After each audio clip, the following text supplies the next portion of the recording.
apartment already and a good coffee or something. Your schedule would have said that we are starting with project finance for today. So basically, we are doing two topics together in this, which go somehow hand in hand, but still are a bit separated. And the one thing is project finance, and the other thing would be international export and finance. I've tried to inform you, but I would like to switch from project finance to international export and finance today. Why? Because it's easier in an online context. So I would not like to say it's front loading. I will be happy to discuss everything, and I will be great. It will be great if you join in and discuss and challenge things I'm saying, etc. Please, you don't have to accept everything I'm saying here because the teacher is not always right, and we are at the university, so happy to discuss everything and to learn about your points of view. I think this makes the whole session a bit more interesting for all of us. So let's skip the project finance topic to next time. Why? Because I've readjusted the project finance lecture out of the learning from the last two groups I had to do more group work, but to do in classroom group work. So with the other groups before you, we had a lot of homework, which I found out not to be the best way. So I switched to group works during the classroom. So we will do a lot of shorter group works and go through the whole lecture by that and learn hopefully a lot. But this makes sense only if we meet in person, because otherwise it will be too tricky in an online setting because we are quite some people and that's not that easy to do it online. So I would start the presentation if you agree. And sorry, I just need to adjust my screens a little bit. So please don't be angry if I look to the side from time to time. This is just when I want to look into your faces, but I have the camera on one screen and your faces on the other screen. Yeah, that's how it should work. And hopefully you should see the initial slide of my presentation right now. Perfect. Then I managed. It's the first thing that's important. So maybe please let me introduce myself very briefly. So just that you know, who am I, why am I here, who tells me that I'm the one who should talk about things like international export and finance. By the way, this is when you tell ChatGPT, please make a caricature of myself and everything you know about me and make it look like Jason Statham. So the last thing obviously didn't work very well. But yeah, it should represent me a little bit. I've let's say like 20 or 20 something years of experience in international trade. I started at a business insurance company, so it was credit insurance, pure B2B business, when you try to insure against the insolvency of your business partners or against non-payments of your business partners. I then moved on to corporate banking. I did more than 10 years in corporate banking and project finance on an international basis. So my task was to support Austrian clients going abroad with their businesses and also to welcome foreign clients to Austria and support them with their banking needs. Yeah, I then switched sides and went on to become a CFO is would be the description, or head of finance of a medium-sized company, as we would say in Austria. So it was a company at that time with around 50 people, and we were doing project development and operation of power plants in the renewable energy sector. So wind farms, photovoltaic power plants, water power plants, these things you can think of. So again, a lot of project finance issues involved. I then went on to the IT and software business for a rather short time. And why software? Because it was insurance-related software, so my insurance experience came into place. And nowadays, if you ask yourself what I'm doing, I'm at Raiffeisen Group, and I'm responsible for the banking education of Raiffeisen, especially when it comes to specialist education. So typically not the colleagues you see when you enter into a branch, but the colleagues that sit behind in the offices, from corporate bankers, to private banking, up to also let's say accounting specialists, etc. So basically every function you can think of in a bank is within my responsibility. We are what we would call a corporate university, a rather small organization, 40 people, but we do about 35,000 training days for Raiffeisen every year, if you count it on a per capita basis. So it's quite something. But usually, with very rare exemptions, I do not teach there, because we really have the professionals who are in the job. So what we do there is more the business, the learning engineering behind it. So what you would call basically a Studiengangsleiter at a university. So something like Miss Semla Matosic would do in Eisenstadt. Just to give you an idea, who am I and what am I doing? As to my education, I studied business administration with specialization in foreign trade at the Vienna University of Economics a long time ago already.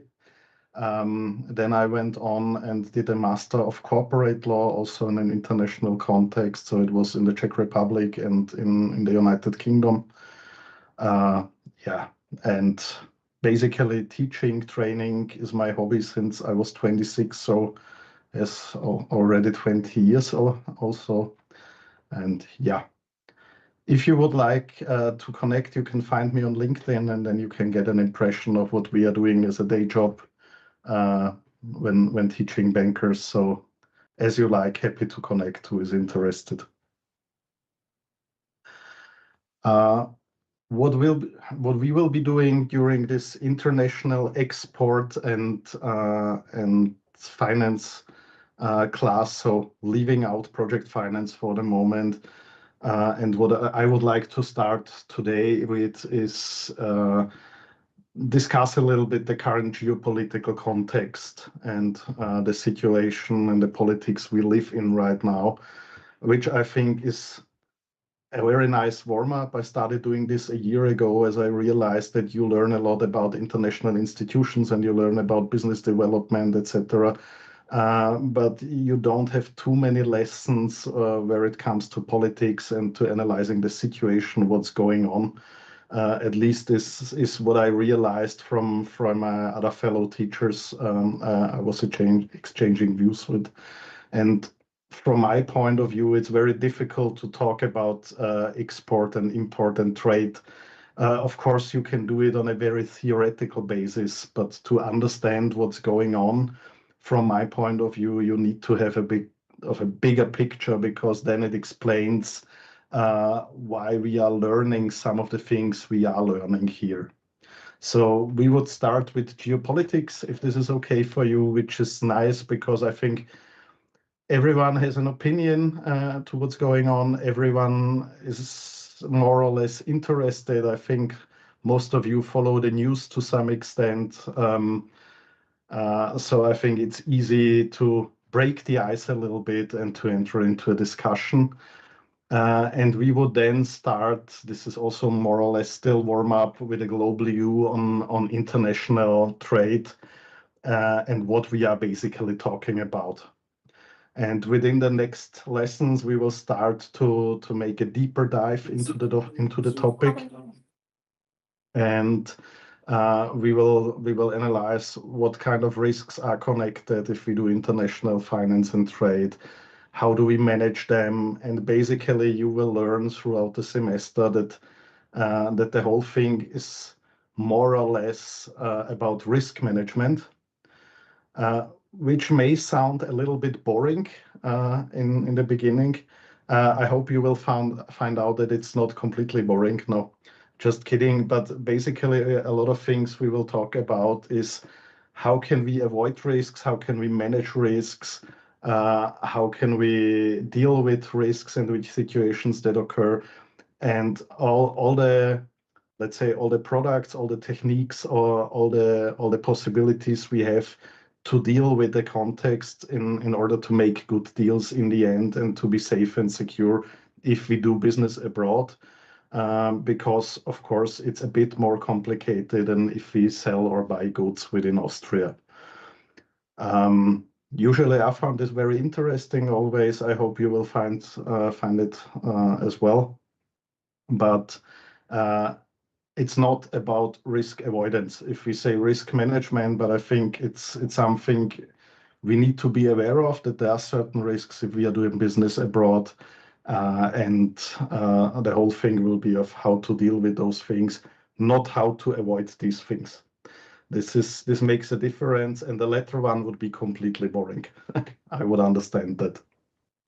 So we will be talking about terms of delivery, we will be talking about payment methods, risk coverage, protection, financing issues, etc.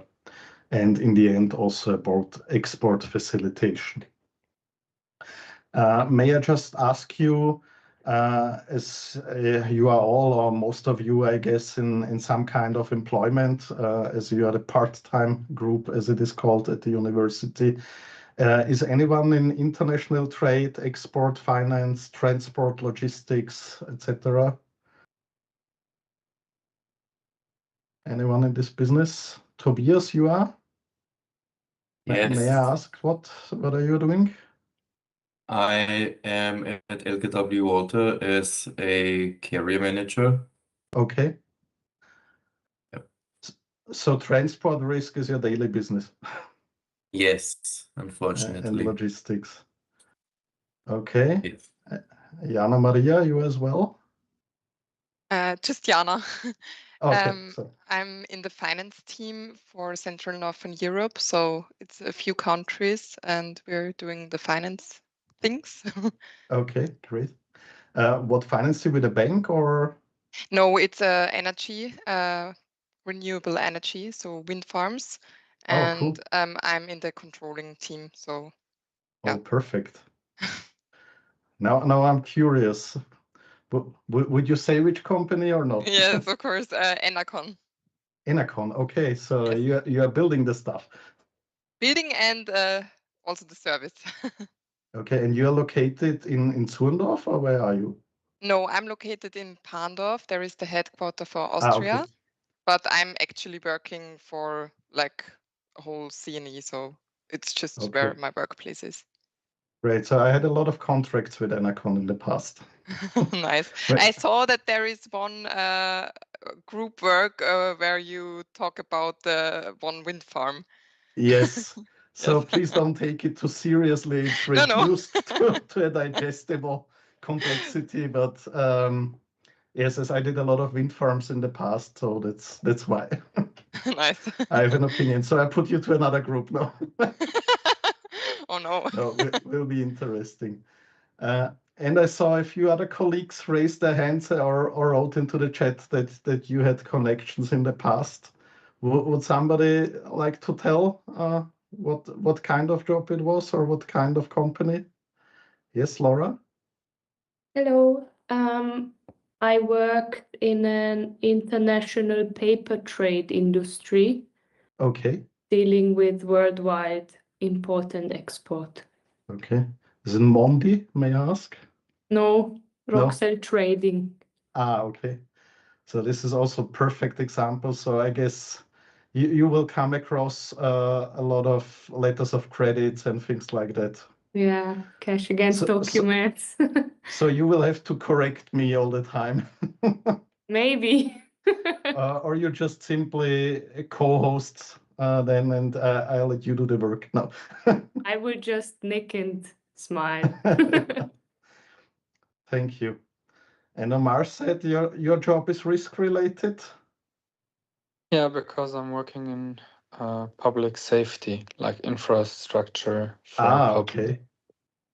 Oh, this sounds very interesting as well. Yeah, it's hectical also. I'm working at Strabag where we build systems for fire departments and for the police and yeah, for a couple of I will call them governmental companies. Yeah, and I think there's still rising demand for this, and I think it's quite a hot topic at the moment as well. Yeah. Now we have maybe we're talking with Bundesheer. They want a system from us.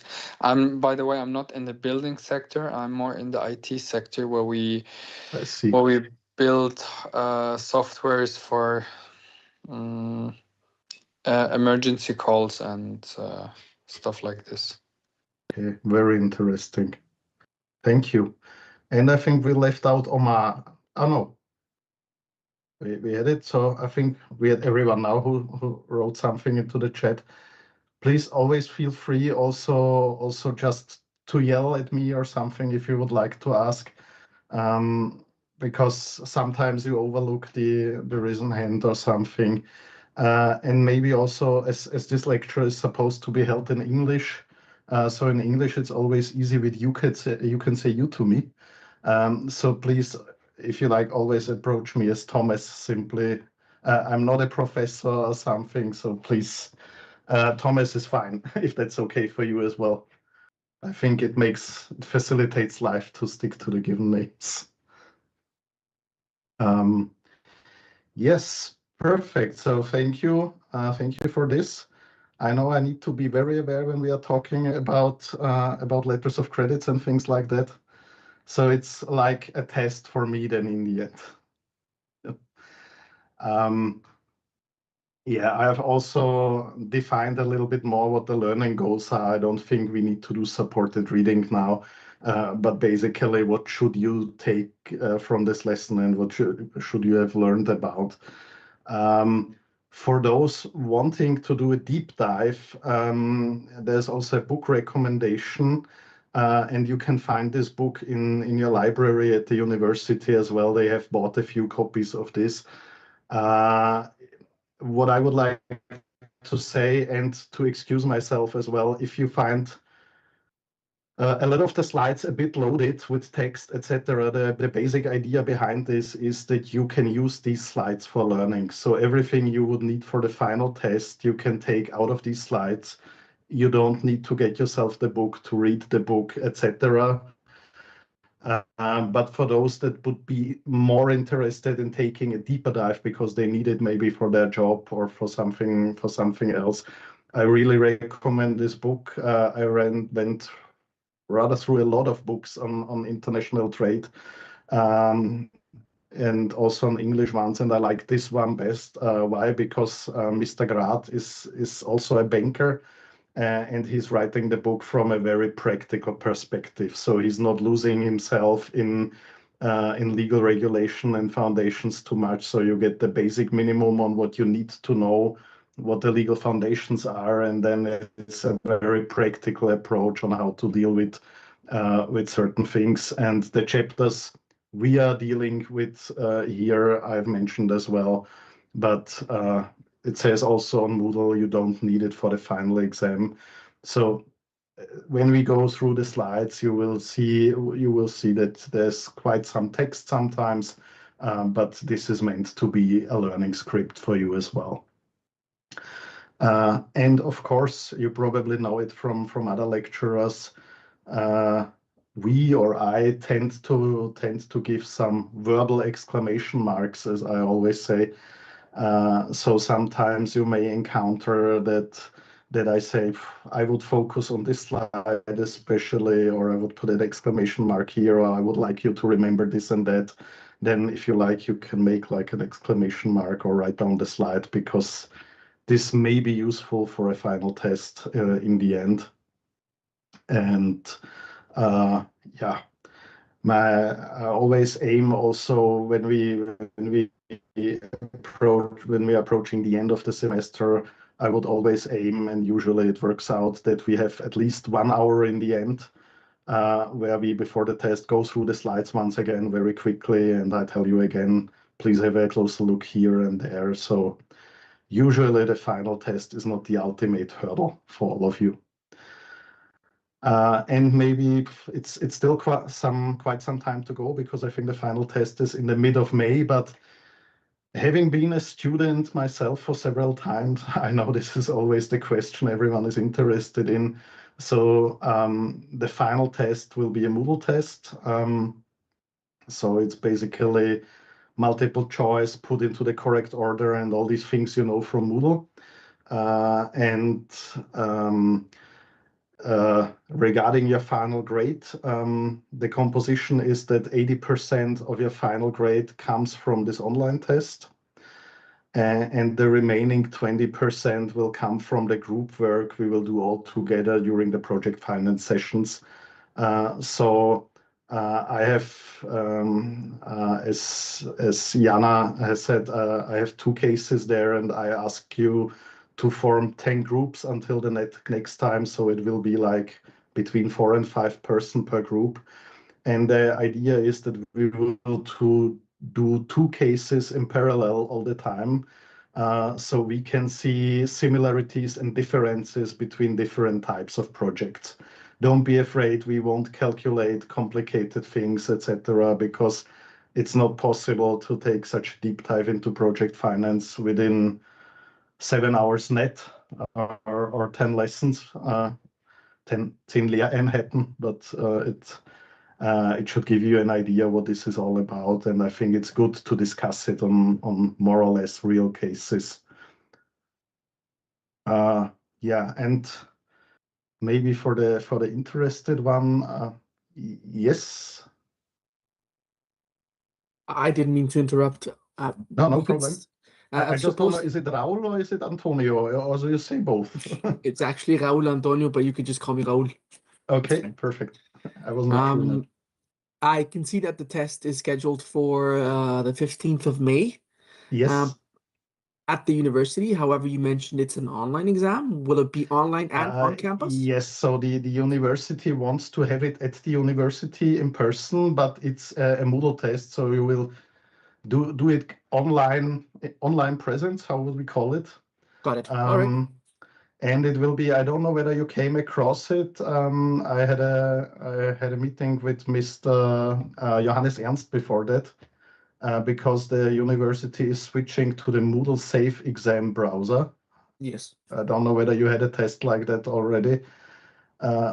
So the Safe Exam browser is the thing that should prevent you from using Google or artificial intelligence, etc. So I will put up the test like this, which shouldn't be too much of a challenge. And I promise until the next time, but I will tell you the next time as well, I will do like a test, something to give you the possibility to check up beforehand just with one simple question. But that guides you through how to install this Safe Exam browser, and that you can test it also on 2 devices if you like, just to be sure that you don't have technical problems then in the end in May. So you will have plenty of time to download the browser, to test it on your devices. What I have learned, if anyone is using Moodle on the smartphone or tablet, the Safe Exam browser doesn't work in the Moodle app, so you really need Moodle in the browser. And what may be an issue for those who, like me, store their passwords in some kind of password storage things, like either in the browser directly, or then you have this one password issues, etc. They don't work in the Safe Exam browser either. So please be sure that you know your password to enter into Moodle before the test, or to have it written down somewhere, because this can become an issue.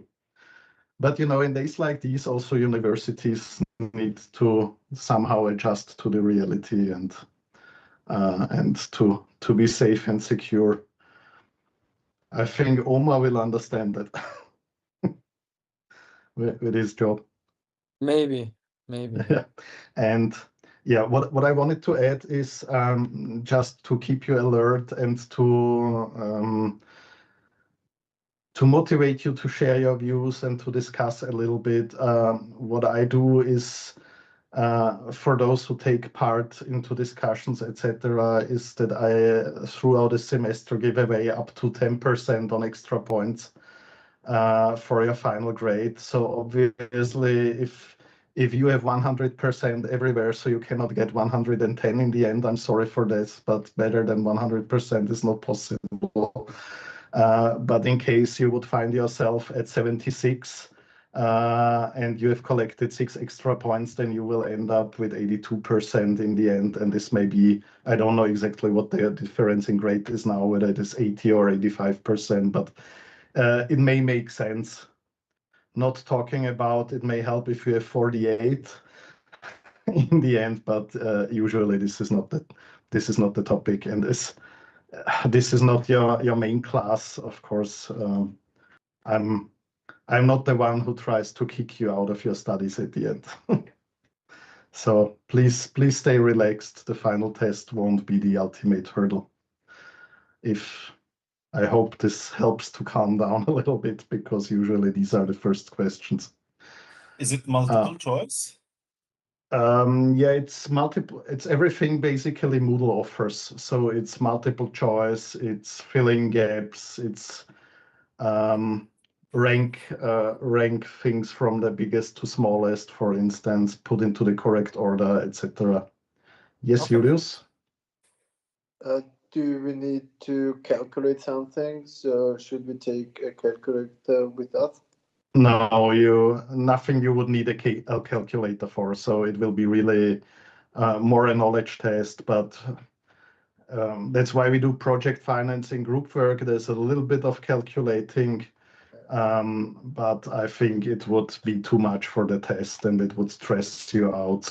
And it doesn't make sense, because usually if you calculate projects or a business case, then you are not in a stress situation and you would be asked to think twice about it. So from my point of view, it doesn't make sense like that. Thank you. What about a dictionary? Pardon? What about a dictionary? You mean English-German dictionary? Yeah. I think this should be possible. I've never had this question before, but I also try to have the questions as easy as possible. So I think when we discuss all the things, you should be familiar with it. So I try to avoid, as far as it is possible, also a lot of technical terms, etc. Okay. And of course, when we will be talking about things like a letter of credit, then you should know maybe what a promissory note is, etc. But it's like 3 or 4 technical terms. You learn this very quickly, I think. So it's also not a legal test, in meaning you need to have some legal knowledge, etc., to pass. But I would be planning maybe to give you a feeling. Maybe we do in between like a short quiz or something, just to give you a feeling how it could look like, if you like. Okay. Like I don't know the English word, Stundenwiederholung or something, but without giving away marks, but just to give you a feeling. It's okay. I don't know which vocabulary will come to me, but yeah. As long as you understand most of the things I'm saying now, Yeah. with a universal language of broken English, then I think you will be fine. Okay. No, but don't be afraid. Any other questions I might answer right now regarding test or some final grade? No, if not, then let us jump in to the geopolitics topic. And of course, feel free to ask me during any of the following sessions if some questions pop up. So always here and happy to answer. Yeah, maybe stick to this first slide. What comes to your mind when you think of geopolitics and international trade right now, or export and import? Is there anything? Yes, Rahel? I would say starting with the war between Ukraine and Russia, a lot of restrictions. That was what we also faced at our work. I was at automotive industry and we had a lot of Russian customers, which were not able to deliver anymore. And also now with all the regulations being more difficult. And for us, it's very funny because we have a group who studied Russian at this university. And if you talk to people, a lot of people are, oh, why do you learn Russian? Do you know more than we do? With fear of the geopolitical, how it will evolve. So this was the first thing that came to my mind. Prepared for the times changing with learning Of course. Russian. Так можем говорить по-русски немножко. Oh, хорошо. I learned it in school, so it's a long time ago, but a few sentences are still there. Still good. Yes, Raúl Antonio? Tariffs, global supply chains getting interrupted. Yes, of course, correct. I think there were some more hands before.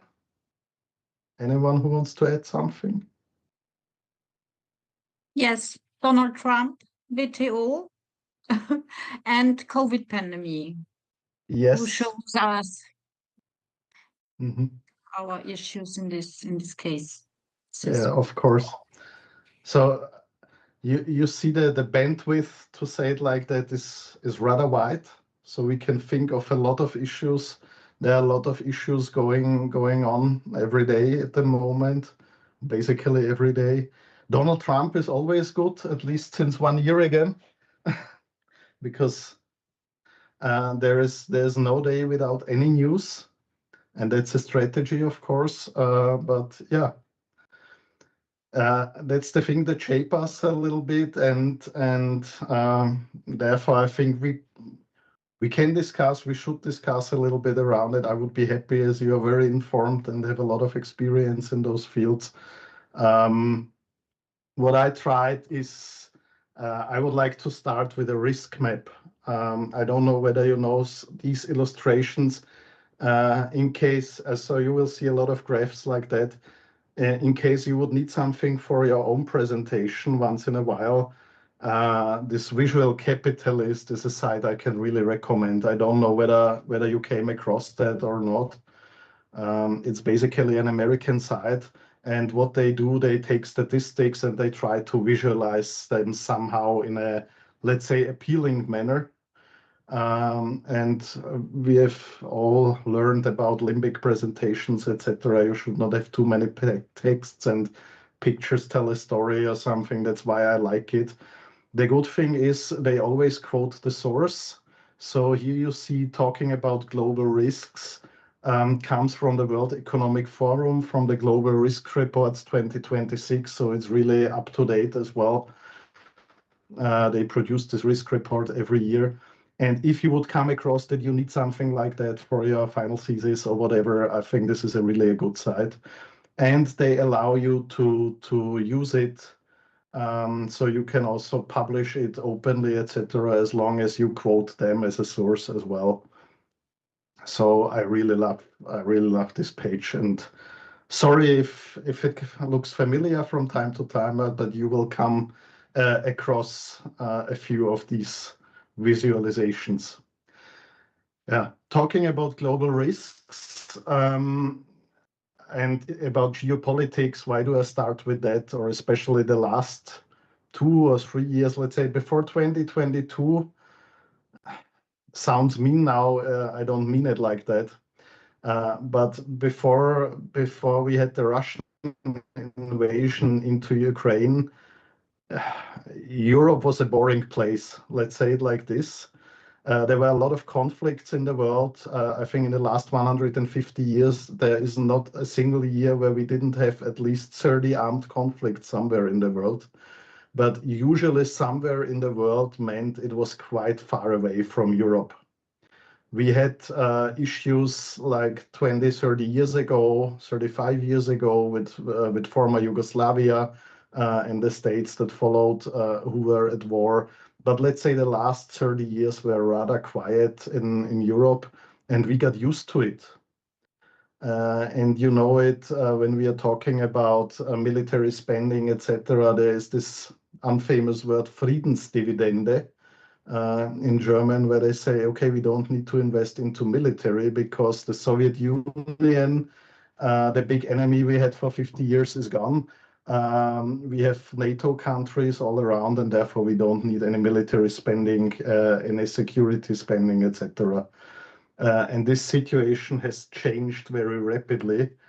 And what this global risk report does, they make surveys and they try to somehow put together the risks people, and in this case, business people, politicians, etc., are facing or think they may have an impact.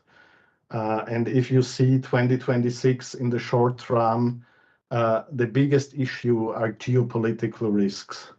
So it's armed conflicts, where 14% of the respondents say, I consider this to be the highest risk.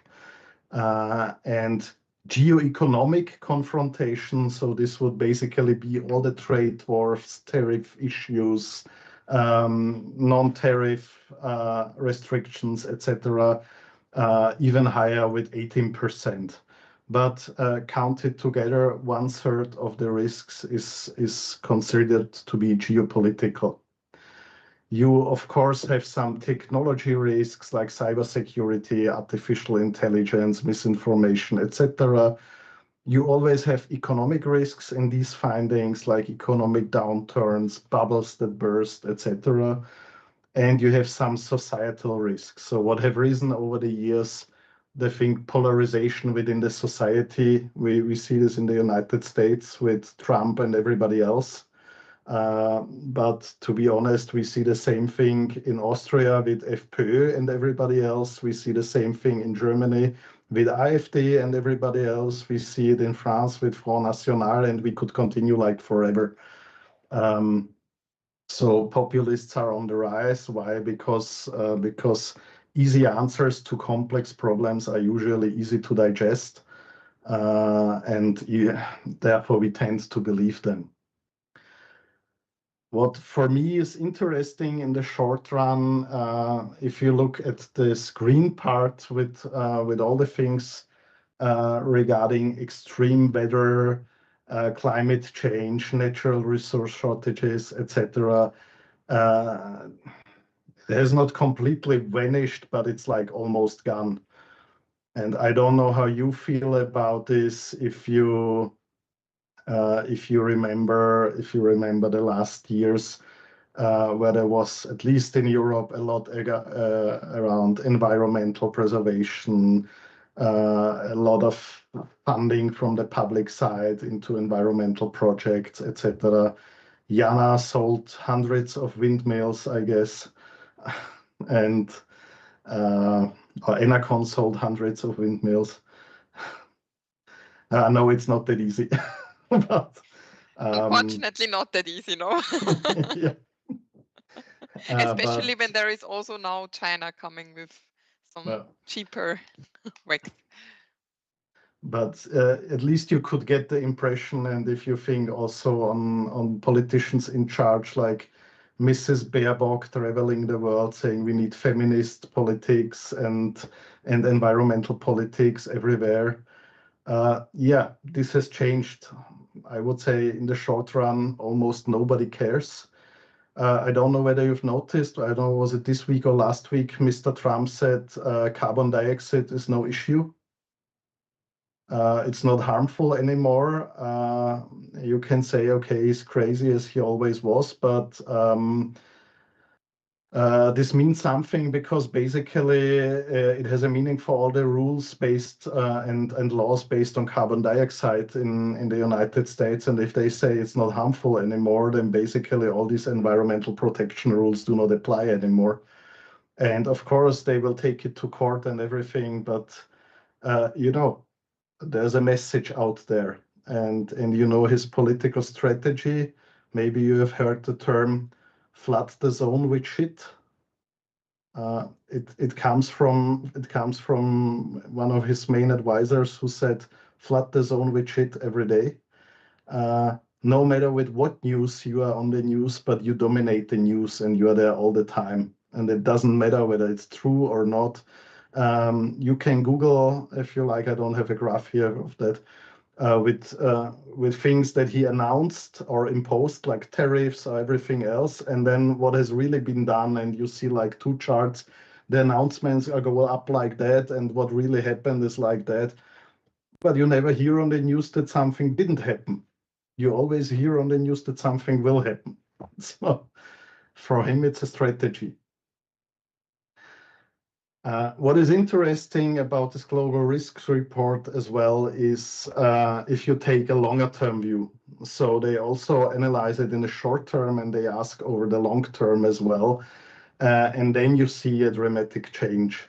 So if we look short term for now, geopolitics, confrontation, military conflicts, armed conflicts down here. So the things in the red, they are very dominant at the moment, and I'm afraid they won't go away completely. But if you ask people what concerns you in a 10 years period, then all these things with extreme weathers, climate change, biodiversity, pollution, etc., if you would count it, then you have 50% of the topics are somehow connected to climate change and issues connected with that. So, and this is a survey which is done basically worldwide. You see over 1,300 experts on the most severe risks. So this is nothing that comes now from the Green Party in Germany or Austria. It's a worldwide survey. And I think in a worldwide context, if half of the people say, okay, our biggest issue is environment and everything connected to that, then this still means something. This doesn't mean necessarily that the war will end, but in the long run, if we are not able to grow any corn anymore, then we don't have food, etc. So we will run into problems. And what this tries to say is, what are the real problems you should take care of if you run a business now, or if you have to manage a business or something, then what you should think of. I don't know, is somebody coming from an agricultural business, or is somebody a farm at home or something? Do we have someone here? No?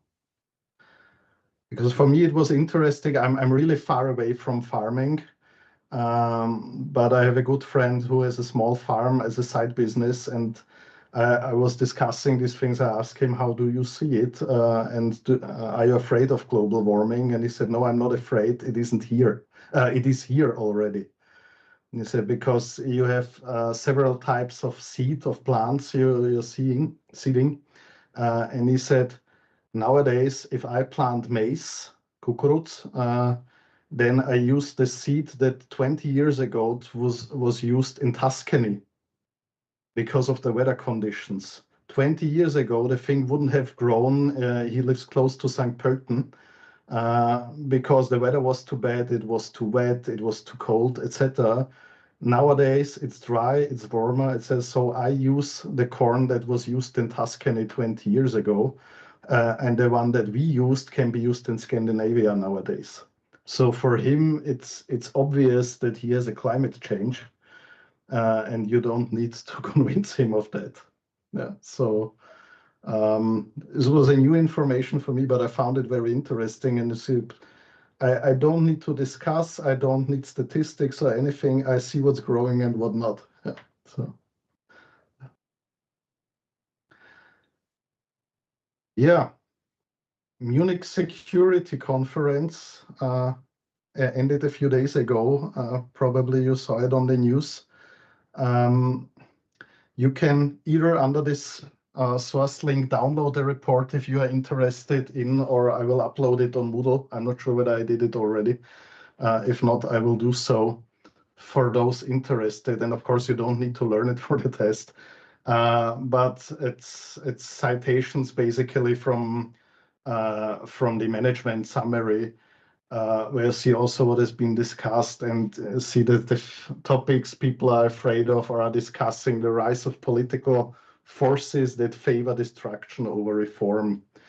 And they say those who employ bulldozers, wrecking balls, chainsaws are cautiously admired, if not openly celebrated. So this refers to the Trumps, Musks, Millets, etc. of the world. And there is some agreement that institutional reforms are highly necessary, and less bureaucracy is very necessary. But they see a risk that transactional deals may well replace principled cooperation. So what is meant with transactional deals?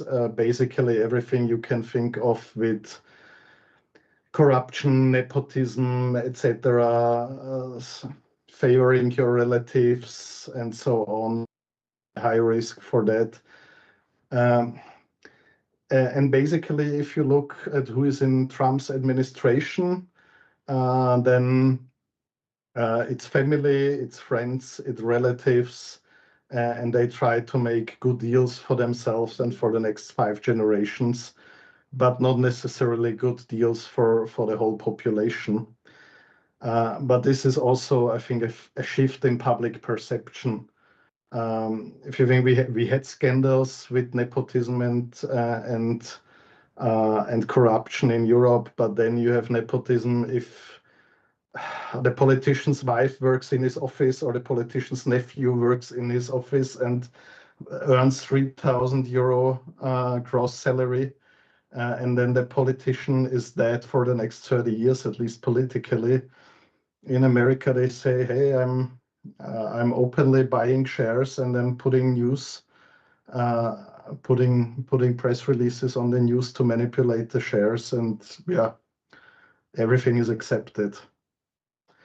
And what they also say in the end, regions may become dominated by great powers rather than governed by international rules and norms. So this is basically what we see if you have ideas like, yeah, we are annexing Greenland now, or Venezuela, or things like that, which wouldn't have happened 5 years ago. But it's where these ideas come from. So I think if you're interested, maybe worth a read. Or a quick look at least. How bright do you see your future? Because before I jump to the next slide, what do you think in 10 years? Will you be better off, the same, or worse off? If you think about yourself personally and the politics in our country. Yes, Alind? I think it depends on which people will be the next presidents of the USA, actually. Okay. If there will be the people that are in the inner circle of Trump, like J.D. Vance is discussed at the moment, I think the situation will not change really. If there will be some other people, maybe.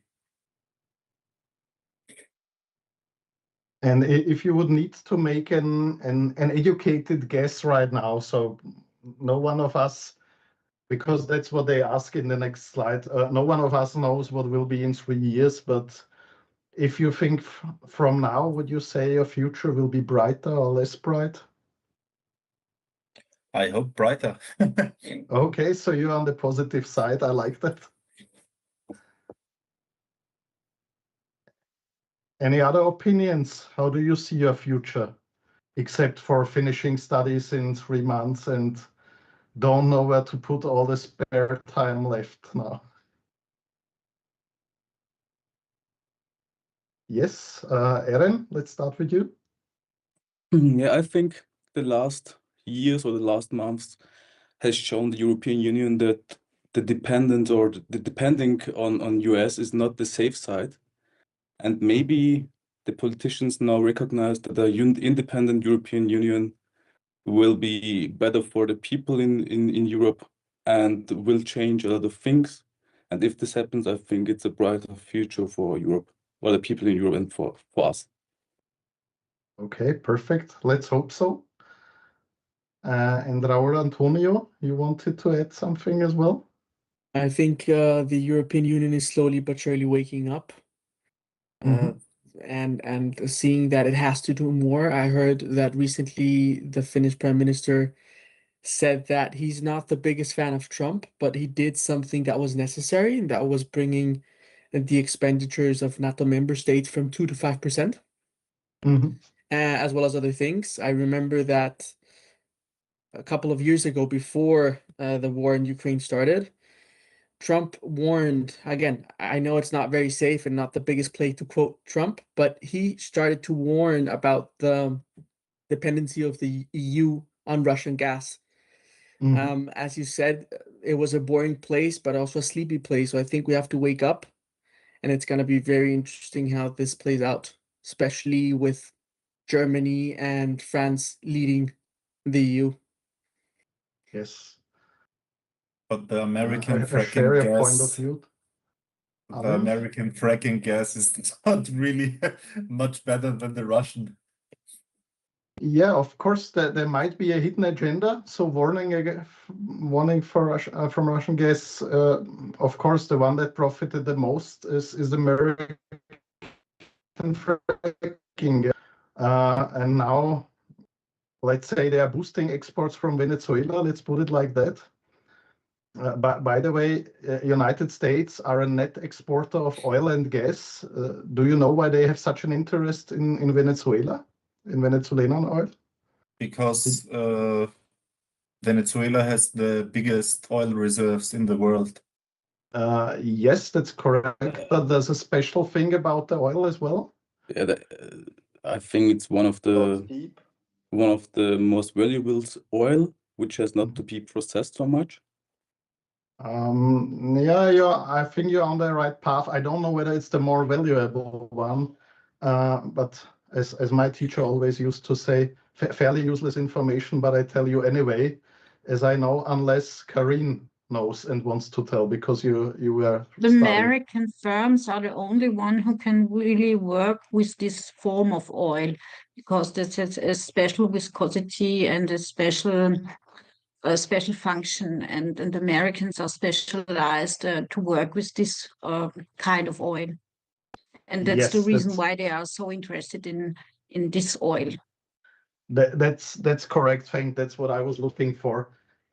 Because interestingly, the thing is maybe not specialized. That's the only thing they can work with, because all the refineries they have are built to work with this type of crude oil.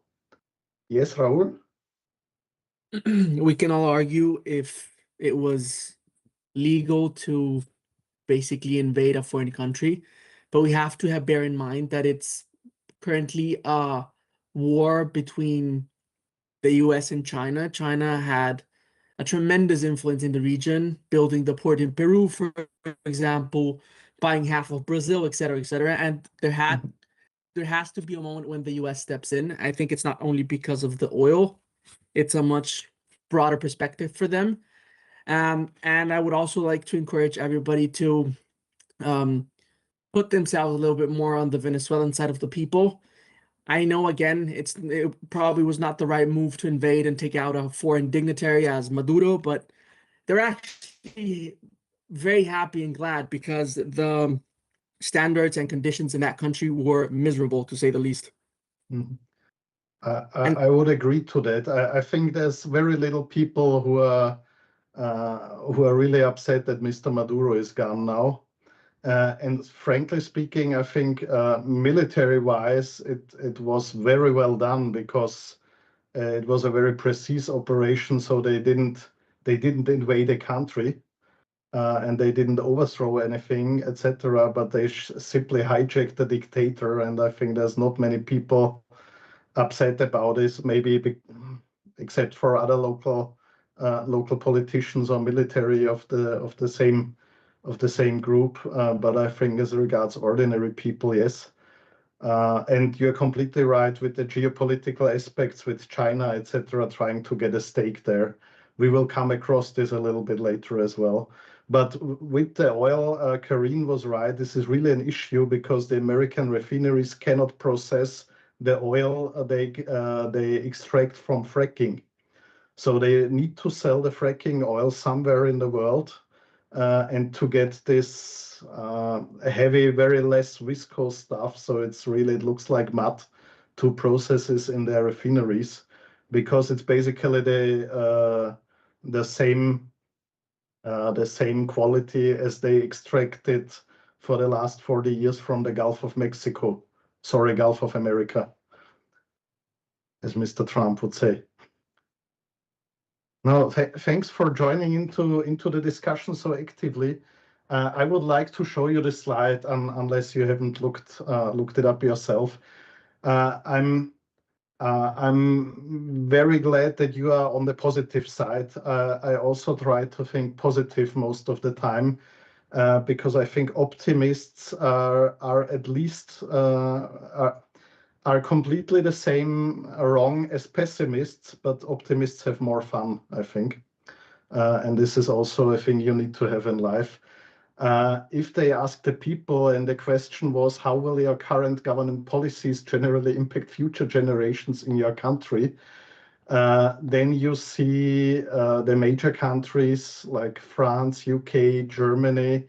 The dark blue column part is, we think we are going to be worse off. And only the purple one, so in France, 12% would say we think we are going to be better off in future. And this means something. If you are a politician and this is the public opinion, then this really means something. And therefore, I hope that we as a European Union are really going to wake up and to do something about it. Because I think if you don't manage to sell a positive narrative to the people in your country, then you have already lost. So remember, the positive narrative Mr. Stocker sent to us was 2% inflation and 1% economic growth. Yeah, I wasn't screaming happily, but maybe somebody else did. But if 1% economic growth is the thing that we try to achieve, then from my point of view, we can go home immediately, and makes no sense. Yes, because if you also have 2% inflation, the goal should be to have more economic growth than inflation. Of course, yes. So his 2-1-0 rule was completely trash. Yeah, but you know, politician has at least the same financial literacy as the ordinary voter out there, and we know that financial literacy in Austria is a huge problem. So I'm glad you're all doing this kind of studies, and hopefully influence a lot of friends and relatives you have to explain things like that. Yeah. What they also asked was kind of a feeling of helplessness. So this is everything from this security report. I feel helpless in the face of global events. And it's not that every one of us should now grab their arms and go into some conflict and try to solve it or everything. But a feeling of helplessness does something with a society again. And if you have a public mood, let's look at Germany. That's the light blue line. And you see Germans even, yeah, maybe a bit less than Austrians, but pretty the same. So we tend to see things a little bit negative usually. But 4 years ago, 60% said they feel helpless. Now we are at 73% helplessness. I mean, this comes close to a resignating society for me, and I think this does something with all of us. So I'm not a politician here, but I would be glad if we are on the positive side and try to somehow transport it, because yeah, it's. I think it would help us a lot if we do not fall into resignation. And if I go back once again quickly, Interestingly, if you look at the countries that will be, or where people perceive that they will be better off, then you see countries like China, India, Brazil, not necessarily the richest countries in the world for the single one person. But they have this narrative we used to have after the Second World War and maybe until the late 80s, 90s, that the next generation will be better off. And we have somehow lost it. But yes, Matthias? Yeah, but I think what separates us a little bit from the Germans is this like Otto lieber Augustin kind of thinking. So going through the worst and going on anyway. So granting around and being a little bit negative, but doing the best we can anyway. I think that's a little bit more the Austrian way when I think about this comparison. Yes, that's true. I agree. Raul Antonio, how do you feel about it? I would like to add something to my point of waking up. I think as a whole, the EU is just too bureaucratic. We are always discussing what the best way of approachment is, how not to offend anybody, how not to break the rules. And speaking specifically of Austria, it remembers me of the issue with our military selling equipment to Indonesia, I think. And then we didn't have the approvals and we lost the deal. We needed 25 years to approve Mercosur, which is the trade agreement. And I think that's a main issue of why probably most of us are not looking as bright as we should into the future. Something has to change, no? Yes, so what I think is you're completely right. I mean, Austria and military goods or dual-use goods is always an issue, but they're trying to change it right now at the moment because basically, or a little bit exaggeratedly told, we could deliver arms to the Vatican and that's it. Because everyone else would not be possible. Yeah, with the EU, that's the thing of democracy or what is told to be democracy, and the thing of how rules are done. So what really harms us is this that we need to be united on any decision. So that you have not a qualified majority for most of decisions as you would have in an ordinary public vote, but you need to have 100%, and that makes it really slow. And then negotiating things like Mercosur for 25 years and not being able to finalize it because of good lobbying from the agricultural lobby, which I, of course, understand that they do it, but this means something of the economy if we don't have Mercosur and we are harming 99% of the rest of the economy. And I had the chance to really talk to managers from huge agricultural companies, and they would all like to have Mercosur because they say, yeah, it's nice if we are afraid that Brazil or Argentina is going to sell steaks in Austria and we will sell 5,000 steaks less. But we have to buy the soybeans from them, and if we don't get them, then we won't have any livestock anymore because we cannot feed it. So sometimes this is very one-sided, unfortunately. But yeah, would be faster in a dictatorship or something that comes close to. It's the question whether we would like to have it or not. What I questioned myself.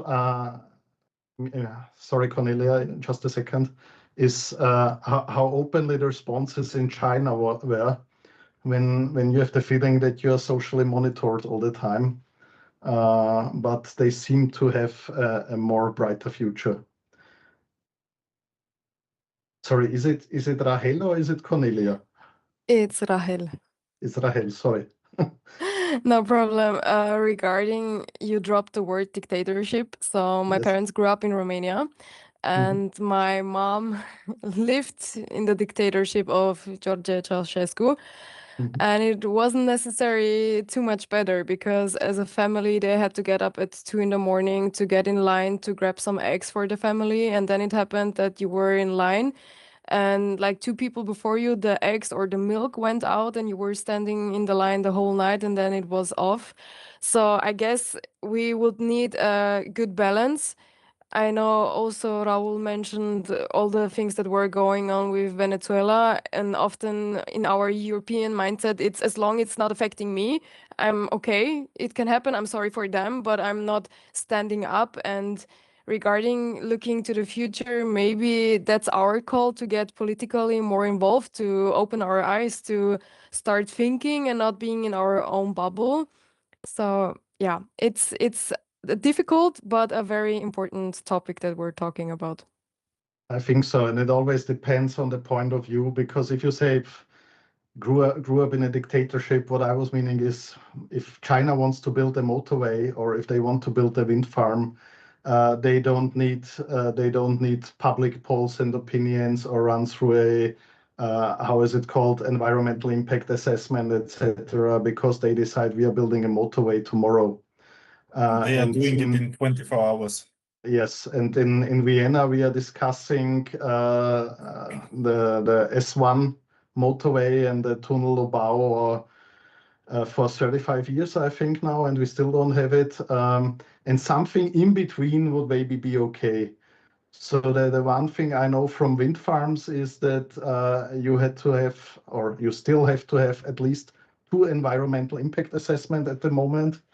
And basically everyone 2 people who say that they are an environmental NGO immediately get a stake into all court procedures and can at least postpone your project for 10 years. So whether this is okay, I think it's not. I think 1 environmental impact assessment and maybe a duration of 2 or 3 years would be enough. And I think nobody wants this 24-hour decision and finding your home in front of a motorway the next day. But yeah, somewhere in the middle, there is the truth, I think. Yeah, so let's move on. Let's look to the figures maybe a little bit. If we look what geopolitics means in figures, so what this graph tries to show you is a bit the big blocks we may have in the world with, let's say, China, Asia, with approximately 1/3 of the GDP. If we sum it up very roughly, you have the Americas with Canada, Mexico, etc., and we all know what's going on between Mr. Trump and his neighbors at the moment. But this would be roughly the next third of the GDP. And then we would have Europe, including, so not only the EU, but including Great Britain and in the geographical sense, also Russia, etc., with roughly another 30%. And then you have the rest divided for several other countries. Maybe also interesting if we are talking about economic powers, etc. If you look at the GDP of Russia and you compare it with the GDP of Italy, yeah, then it's pretty the same. So economic-wise, the European Union would have every possibility to raise their military spending, to like build up opposition, etc. Things that are starting to catch up now. And to try to establish at least some balance and not being afraid. And by the way, if you count the European Union, including UK, then it's more people than the USA and Russia together. So another issue is that we have, in my point of view, a minority complex. We should be a bit more self-sufficient in geopolitics as Europe. But this comes also from this tradition as discussing like everything forever. And honestly, if you see, no matter what opinion you have, but if you see Mr. Trump on the left side and Mrs. von der Leyen on the right side, and the way they are talking and they are behaving and they are moving, then you fall asleep if you look at Mrs. von der Leyen. I'm sorry, at least I do. So if this is the highest representative of the European Union, then I'm not wondering why nobody is respecting us. Not saying is afraid of us, but you would need to have another person there, I think. But it's my own private opinion, not the university's one, please. But if we are discussing openly, then I think you have the right to have my opinion as well. And maybe we should become at least more self-confident as Europeans. By the way, side information, as Matthias were talking about the difference between Austrians and Germans. There's a nice video out there from Christoph Waltz. You know this, maybe? Yes.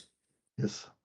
So for those who don't know, just if you like to just look on YouTube, Christoph Waltz on the difference between Austrians and Germans. It's perfect coverage. You will like it.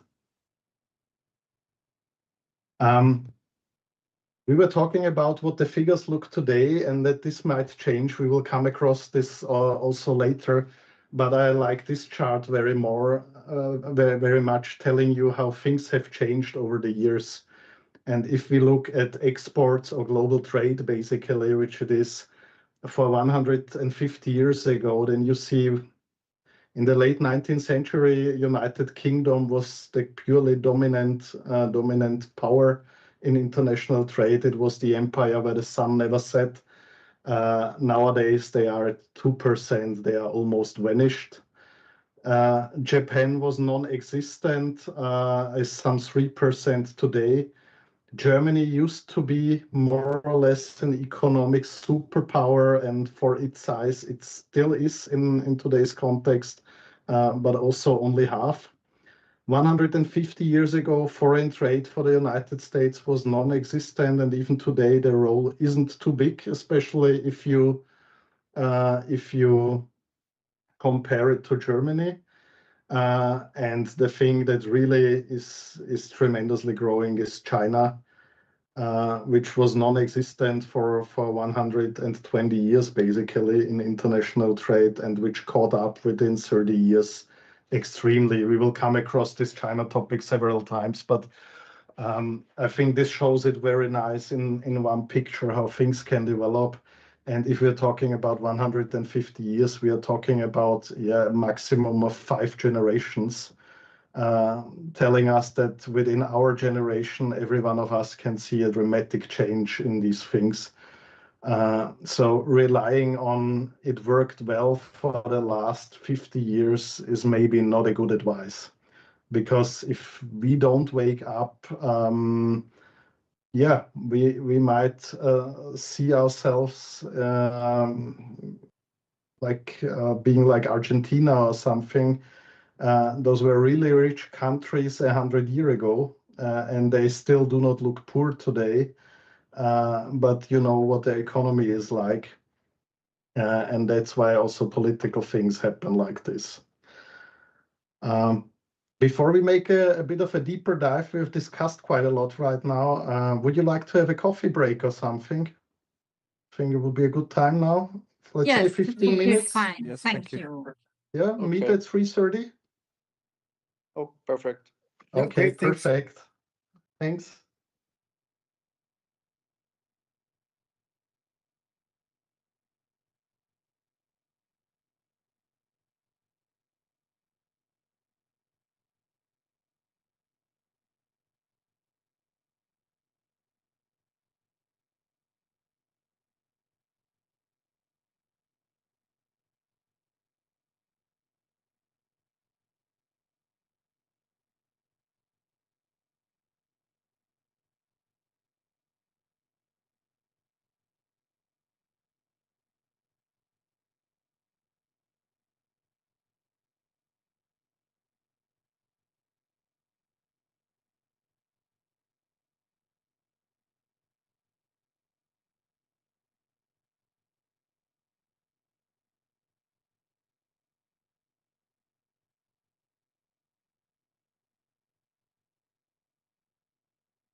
welcome back. Get yourself some doping. Yes. Good. So let's try to move on and try to look at geopolitics from a European perspective, I would say. Of course, be highly interested to discuss it from any perspective. I hope you see the slides again. Yes. Yes, Yes. perfect. Sorry, Yes. I just lost you very briefly, but now you're here again.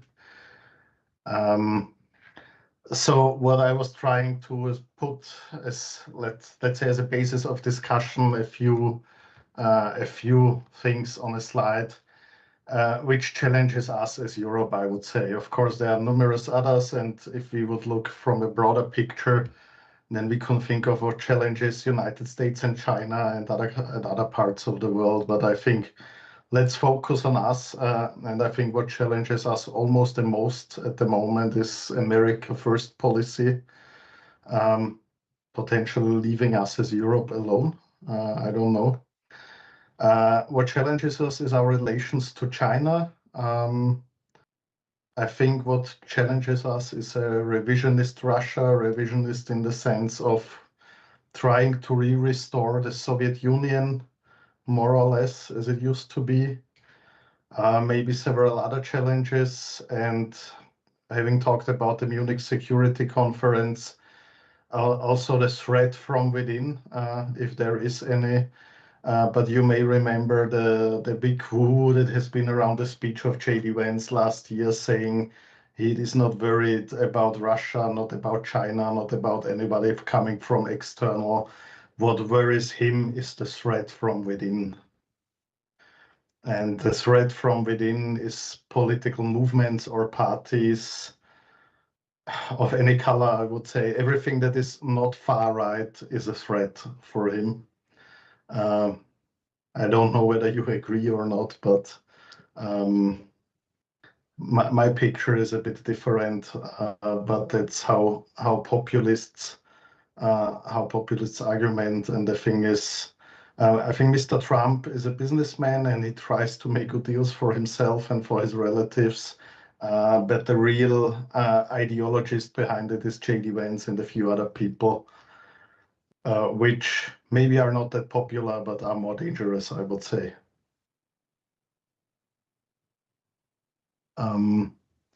Why America first? Did you learn about David Ricardo at some point in your studies? Potentially? No.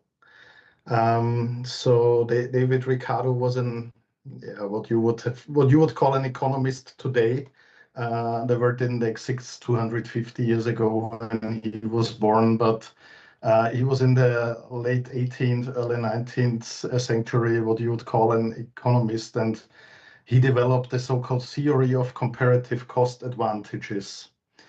And the theory of comparative cost advantages tells you that it makes sense to focus on what you know best and to produce these things and to go into free trade because it creates a win-win situation for everyone. By the time he analyzed this on the trade relations between United Kingdom and Portugal, because they were allied against France, so it had a geopolitical context at this time again.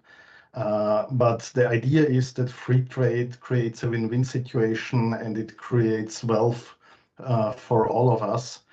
And this is what the WTO tries to put into force when they call for symmetrical tariffs for all countries.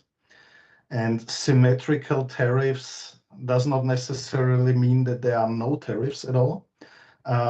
But you probably heard already of this so-called most favored nation treatment within the WTO, saying you should give every country the same tariffs or trade restrictions that you would grant to your most favored nation. And why am I talking about this? This system more or less worked for the last 30 years. And it's now being completely disrupted, or not now, but for the last 10 years being completely disrupted by Mr. Trump. And he started disrupting this system during his first term from between 2016 and 20, when he was already president. And you may remember the famous trade wars with China he started. And he's even more exaggerating now, maybe because he's aware that he cannot be re-elected for a third time. I think it's clear to him as well. But now he has lost, let's say, everything that prevented him from going into the full and exaggerating. Interestingly, Mr. Biden's administration was always criticizing Mr. Trump's first administration on imposing such tariffs and starting trade wars.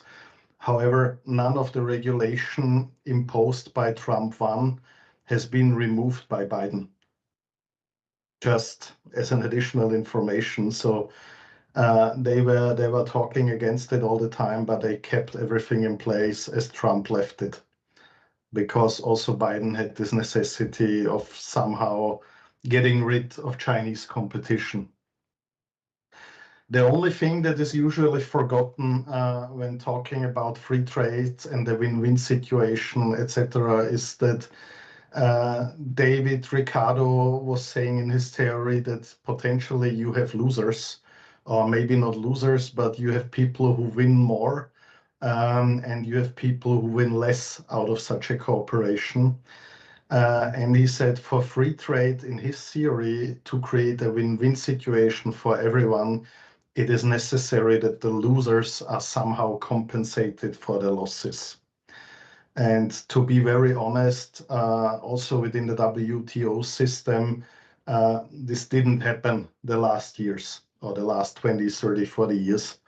And that's also why politically Mr. Trump's agenda, talking about we are the losers, we have to be compensated, etc., you can base it on the theory if you like. I don't know whether he really knows David Ricardo, but from his political perspective, it makes sense. And also from an economic perspective, it is not complete nonsense. So he's not completely wrong when he's talking about compensation. And talking about net exporters or net importers, if you look at the current account balances in the world, then you have some countries which are clearly net exporters. First of all, China, but also Russia with a lot of fuels, so natural gas, crude oil, etc. And you have one big net importer, which is the United States in the end. And that's what Mr. Trump is unhappy about, and what he is willing to change with every force he can use, and trying to force companies to invest in the United States again, to build factories again, etc. And one has to say, yeah, it's a complete political disruption. It's like a child in kindergarten that, or he acts like that, but for him it works. So everyone is afraid, and if you look what happened the last year with Europe, everyone was telling, yes, we are going to invest and we are going to do this and that. So at least to some extent it works. In my opinion, I don't know how you see it, where it does not work is for the voter. So I think people do not encounter less inflation, they do not encounter cheaper rents, they do not encounter cheaper home prices, etc. So my brother lives in the United States for 25 years now. It was never expensive like that. But yeah, that's the other thing. But for foreign direct investments, it works. Everyone knows if I want to sell my stuff in the United States, I need to somehow be active there. And as we know him, he communicates very openly, and maybe you have seen this post from real Donald J. Trump. on X because it was widely on the media, and you can think of the style whatever you would like to, but it's very clear. The United States has been ripped off on trade and military by friend and foe alike for decades. I mean, this is almost big literature, I would say. It has come at the cost of trillions of dollars, wherever this number is from, but he does not care. And it's not sustainable any longer. Countries should sit back and say, thank you for the many years long free ride, but we know you now have to do what's right for America. So this is his point of view. If you learn ever about negotiation strategies, you find that there are different types of people. And the one rather toxic type is the one that says a win for me is a loss for someone else. And I would say this is typically him. So for him, there don't exist win-win situations. If somebody wins, another one has to lose. And from his point of view, he wants to win, so somebody else has to lose. There's only black and white in this world. But I mean, he's very open in his communication. You can discuss the style, but yeah, the thing is, to some extent, if you think it from pure economic theory, he may be right, or he is right to some extent. I think you have Mr. Däuber in economics, Gunter Däuber, this semester. No? No, Maria Stubitz. Maria Stubitz, okay. So I don't know her because the last group had Mr. Däuber, and he's an expert in these things, so it's always interesting to discuss. What he overlooks if he's talking about trade balances, and you probably all know this, with the European Union, then when he talks that it was a free ride and he has been ripped off, he's always talking about the trades in goods. And he is right. We as the European Union have a positive balance of around 160 billion US dollars every year in the last years of a trade surplus, meaning we are selling more goods to the United States than we are buying from the United States. Obviously, a lot of Americans like to buy German cars.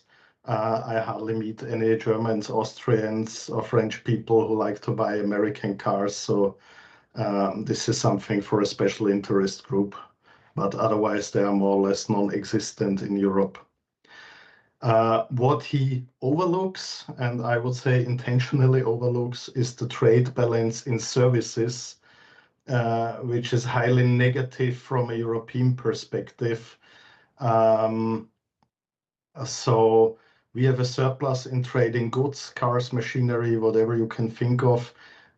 We have a negative balance of trade and services, and if you look at the balance, it's like some $30–40 billion. So in terms of the trade volume, it's not even 7–8%. So it's virtually nothing. What comes to your mind if you think about trade and services? What services would you think of as first? Banking systems. Yes, could IT be. systems. Information technology. I think this is the most crucial point. So most of it will be IT sector, and of course also banking to some extent. But we are in a Microsoft Teams meeting now.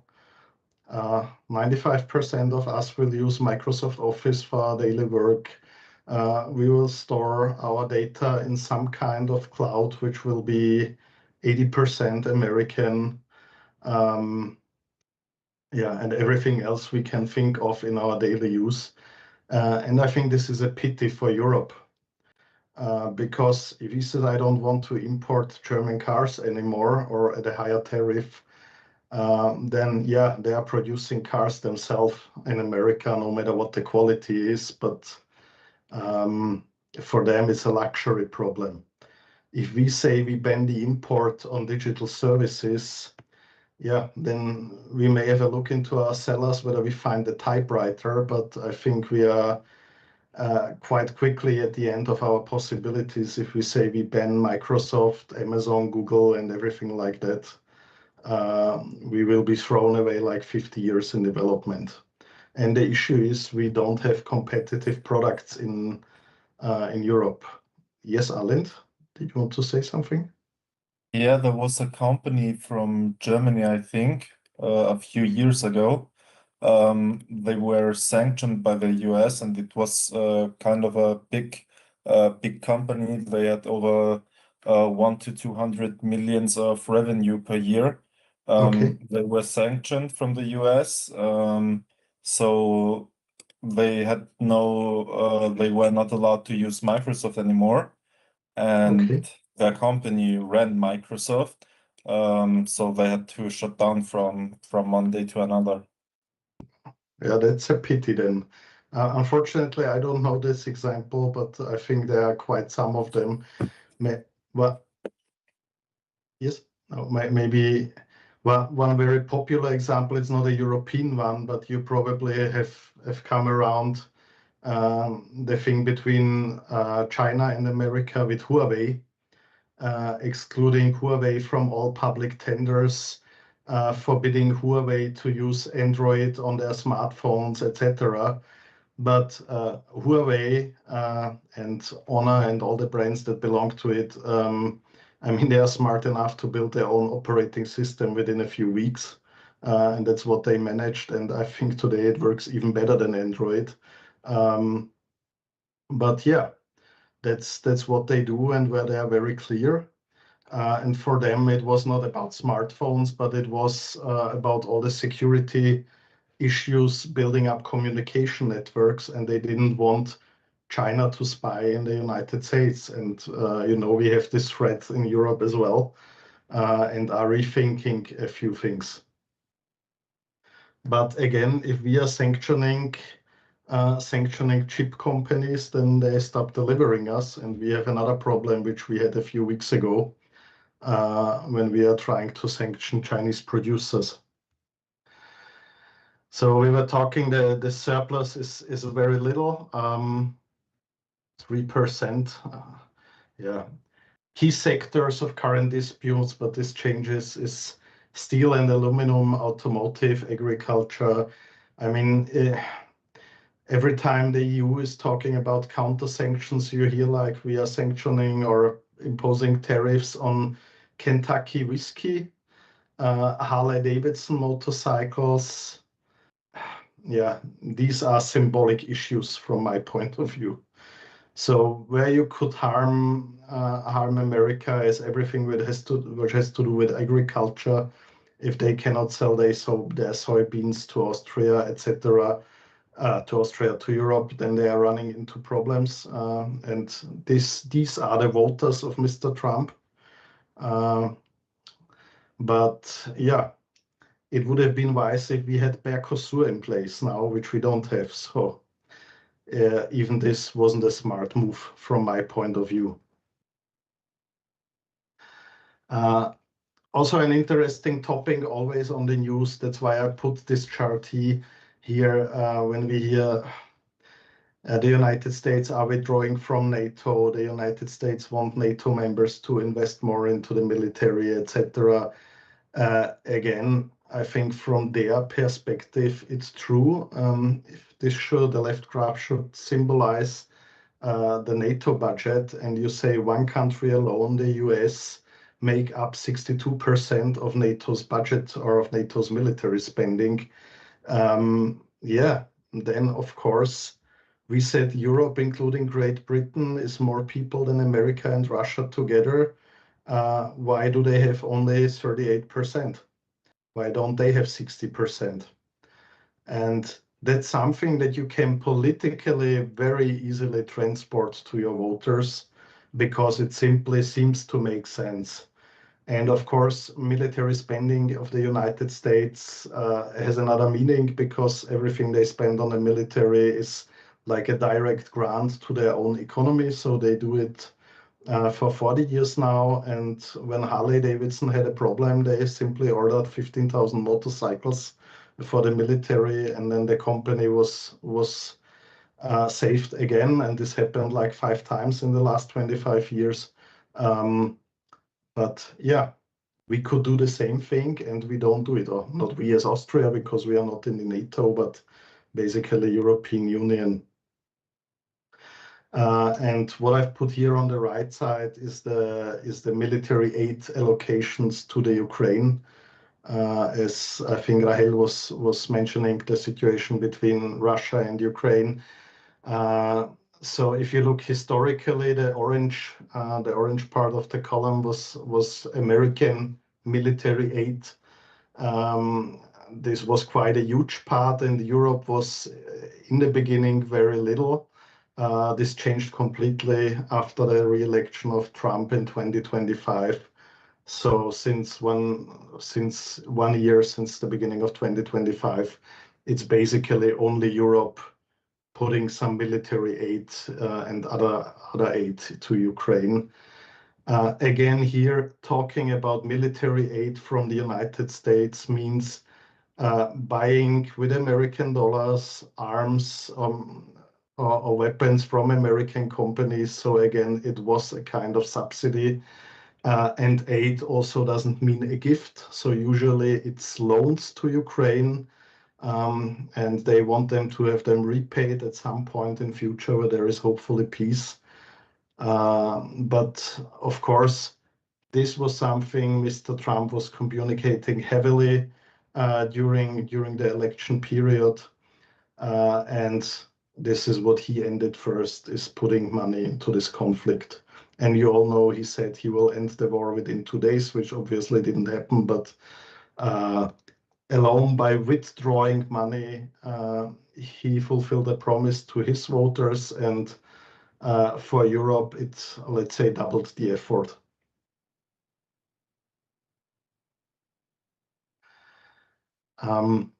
Another interesting perspective is the foreign holders of US debt, from my point of view. US debt means government debt. So whom does the United States owe money? And you all know these things with government shutdowns popping up every other year, where there is no budget left to pay the civil workers, etc. And looking at who holds the most debt, it's basically Europe and Asia, who hold like 2/3 or up to 3/4 of United States debt. And the question you could ask yourself is whether it is smart to punish the people who you owe money to. So Europe or Japan, who encountered tariffs, etc. China, where we had days with 1000% tariffs, who hold a substantial stake of United States debt, whether you should punish those people who borrow you money. I don't know whether this is really smart in the long term. The big advantage. Yes, Arlind? Do you know where this 1.3 trillion from Japan come? So has this any historical point or? Yeah, it's just a guess, but after World War II, they are close allies with Japan, and they have or had, I think they still have a close cooperation as regards security issues, etc., as regards natural resources, because Japan has very little coal basically under sea level, so they would need to ore it under the sea. They have practically no crude oil, they have no natural gas, so they are heavily dependent on the United States and Australia. And I guess it's that it's coming from this point. And yeah, it also depends on where do you allocate your money as a state, because of course, also with state budgets, they are trying to receive some interest in the end. But I would say the big advantage of the United States is that so many commodities are traded in dollars. So usually, if you would talk about economics and banking, etc., there's a natural limit how many money a country can print as long as it becomes worthless. And the truth is that there are much more US dollars than the US economy would be worth. And they live on the fact that almost every commodity is traded in US dollars. So there is a high demand. But America was always aware of keeping their allies close and not harming them. So they always had good relations to Saudi Arabia because they needed them because of the oil and the dollars. Because there were so many petrodollars out there, and Saudi Arabia lended it to them. You see, it's still here up 149 billion. It's still something for a rather small country. The same thing was with Europe, etc. And now they are starting to impose tariffs on their allies. And what you see is that, yes, people are still willing to buy US government bonds. Our countries are still willing to buy government bonds, but they are not giving away money for free, as it was a long time, or more or less for free at very low interest. But they start to charge risk premiums on their money because they say, okay, maybe the government isn't that stable as we expected.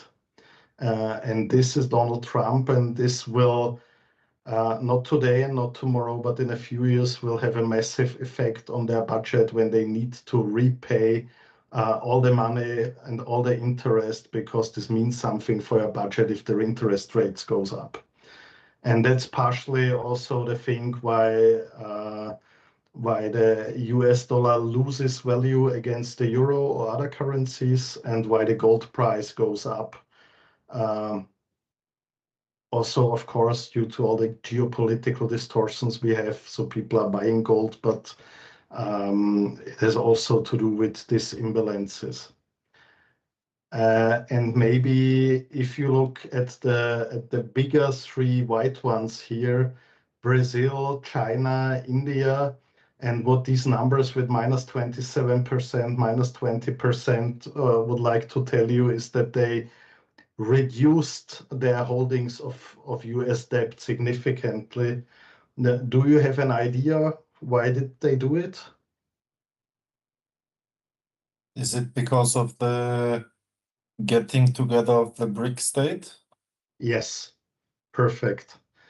So this is BRICS, what you see here, and it's not really an economical issue, but it's a geopolitical issue that BRIC states, you know, that Brazil, where are we? Brazil, India, Russia, China, South India, Africa. China. Yeah, that they are trying to form a new economic bloc, and they are trying to decouple from the Western countries to some extent. And China used to be the biggest lender to the United States for a very long time. And they are politically reducing this number for quite some years already, because they say, okay, we don't want to borrow money to the United States anymore. We are building our own economic bloc. And talking about BRICS, then definitely China is the dominant nation in there. So there is a geopolitical interest behind that. Don't ask me why Ireland has so much of that. For me, it would be because there's so many US companies sitting there in the tax haven, but yeah, it's interesting for such a small country. Talking about gold, just a small picture. Still, the biggest gold reserves in the world are being held by the United States. Interestingly, second is Germany, even before China. And you have this as usually as a strategic reserve as a central bank, because you want to have some gold behind your money, because as we all know, gold is very limited. But in the interesting thing is what you see below here, or on the second chart, is where countries are trying to acquire more gold and to broaden their gold reserves, which is connected to what they say we are cutting US dollar reliance. So the header would be de-dollarization here. Again, with BRICS, if you look, Russia bought the most gold in the last 25 years, and of course they are mining a lot of gold, so they have a natural resource. China, India. So you see, you have the three bigger BRICS countries here, and this is a typical sign that they are trying to get rid of the US dominance in world economy. So nothing we can shape as Austria, but interesting on a global perspective. So there is not only the fear of armed conflicts behind what you see with gold prices. And if you consider to buy or sell, please always bear in mind that if we buy and sell gold in Austria or in Europe, that it's always to a large extent also currency speculation. Because gold has risen in the price, of course, very dramatically, but for Europeans, it's less dramatical as the dollar is weaker against the euro as it used to be a year ago. Yeah, with some fault lines, of course, just to sum up, we don't agree on climate change, obviously. We would have a different approach to Iran and its nuclear program in Europe. We would have a different approach to what happened in Israel and Palestine or the Middle East as a whole. Yeah, we have the situation with Russia and Ukraine, so we need to deal with it somehow. What we have to accept is that Mr. Trump did a few precise things and shaped a few things, no matter whether it was Venezuela, or whether it was his attack on the Iranian nuclear facilities, or whether it's this peace deal between Israel and Palestine, and whatever we may think of, but it's this first time for a very long period of time that something is happening, whether it's right or not. Yeah, 30 years of war, or even longer, between Israel and Palestine with no solution inside. 25 years of Iran, 25 years in Venezuela, nothing happened. Now things happen, and we may or may not like it, or be of a different opinion, but he's there doing something. Yeah. Let's move on to China. Shapes us as well. And you see, sometimes I try to put some citations in here, and this one is 3 or 4 years old. At the SCO is Shanghai Cooperation Organization. So again, it's not the OECD. It's another China-dominated organization where they want to say, hey, we are not second class. We are doing our own things with our partners. Interestingly, is that Xi Jinping says we need to uphold multilateralism. We need to safeguard UN-centered international systems with international law-based orders, etc., common values of humanity. We need to uphold true multilateralism, improve global governance, ensure equitable international order. Yeah, I think every one of us could subscribe this. It sounds very nice. The thing is, what's behind it? So uphold true multilateralism means no US-dominated world, whether military-wise, no economical. International order as long as it fits Chinese interest. And we can talk about what's going on in the Chinese Sea and with its neighboring countries. Everything is against the international and UN-centered order, but this may be overlooked. Yeah. I always say it also used to be called German Democratic Republic. Eastern Germany, it was far from being democratic. And they also had basic human rights, but they simply ignored them. So, talk is cheap, as you can say. But still, China is the one that says, okay, we don't want war, at least, because shooting our neighbors is bad for trade. So they follow a bit of another path, but not less dominant, I would say. I don't know how you see it. Any other opinions?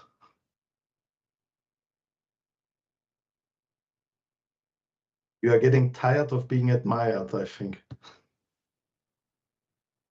Maybe that's not the way they want, how it should be, but I think China will be a big player in the world if they want or if they want not.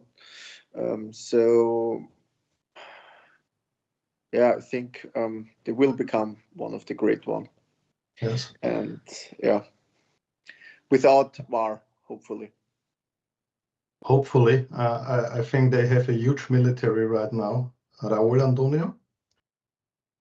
I would rather argue that things look very differently in the southeast region or southeastern region of Asia. If we look at the territorial disputes with the Philippines, Taiwan, obviously, and other countries, I would say that probably that's the region that interests them the most.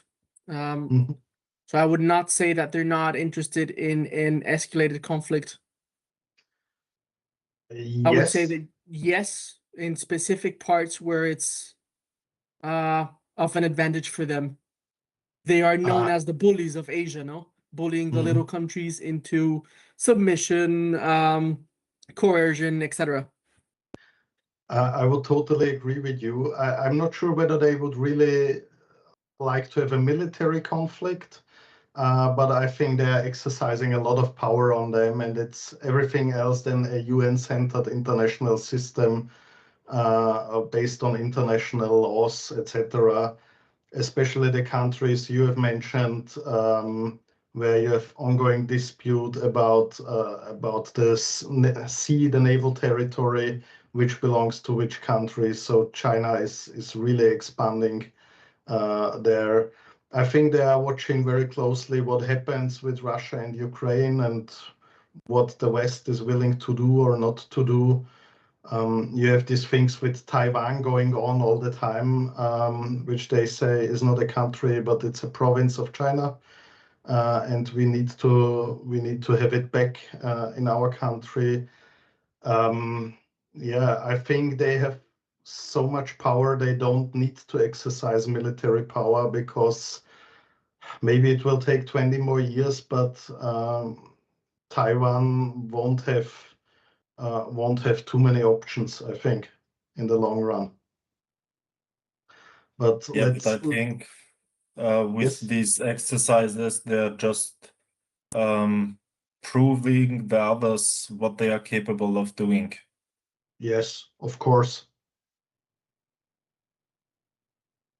And if just look at some numbers again, if you just look at the trade between China and Europe, and you see it on the news as well, we have a huge trade imbalance. So we export some 9% of our goods, but we import around 20%. We have seen tariffs on Chinese cars and a lot of other products, solar panels, etc., because there was always the argument that they are heavily subsidized in China, that they sell them or produce them and sell them at dumping prices to Europe because they want to conquer market shares. Yes, I think in some industries we are completely dependent. So the Germans used to be the leading country in photovoltaics 20 years ago. They have developed the best modules, etc. It's completely ruined this industry in Germany. You don't have a single producer anymore. Also, automotive. Yes. If you look at BYD, for example, they get so much help from the state of China that they can build whatever they want. Yeah. And clearly you have to say the Germans have overlooked it or ignored it because they were always laughing at China and saying they are not able to build a cool engine. But China said in 20 years nobody will be interested in a combustion engine. It's going to be electric. And they focused on this, and now they are like 10 years ahead. That's the thing. And they have managed to grab all the critical resources in the world they need to produce those things. So basically, they own the whole supply chain. And this is a strategic issue, again, which you can possibly run better if you are not in a democratic country and if you have a good strategist. But if you don't need to worry whether you are being re-elected in 3 or 4 years, then maybe you can pursue a longer term strategy. And I'm not saying I want a dictatorship, but from this perspective, they had the right decision. Yeah, this is the other story in a different graph and in a newer graph. But again, if you see export surplus, this is the perspective from China to Europe versus imports. So we have a difference of about 400 billion euros, which is the export surplus from China to Europe, and you see it growing all the time. So of course that's the reason why Europe needs to think of how to deal with it. And also starts to impose tariffs. And of course, it helps a little bit with BYD building factories in Hungary now. Volvo is again producing in Europe and not in China anymore. So it bears the first, let's say, low-hanging fruits. But we need to wake up in that sense, I think. The interesting thing for me here, I have to excuse, it's a German map, but I think most of us will manage.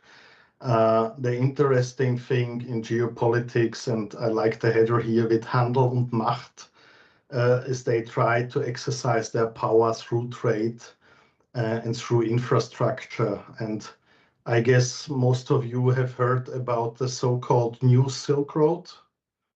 Are you familiar with the term? Die neue Seidenstraße? Yes, is it over the Arctic region? No, it's a different thing. So it would be what you see more or less the red lines here. So the ancient Silk Road, if you think back 500 or 1000 years, was the road from China to Europe where they were exchanging goods in the medieval. And what China started like 25 years ago, they said we are going to build a new Silk Road. And they invested heavily in infrastructure, mainly in railways, like here from Beijing to Europe. They invested in motorways, and they also have a so-called maritime Silk Road, which should be this blue line here. And they invest, for instance, in port, even in Europe.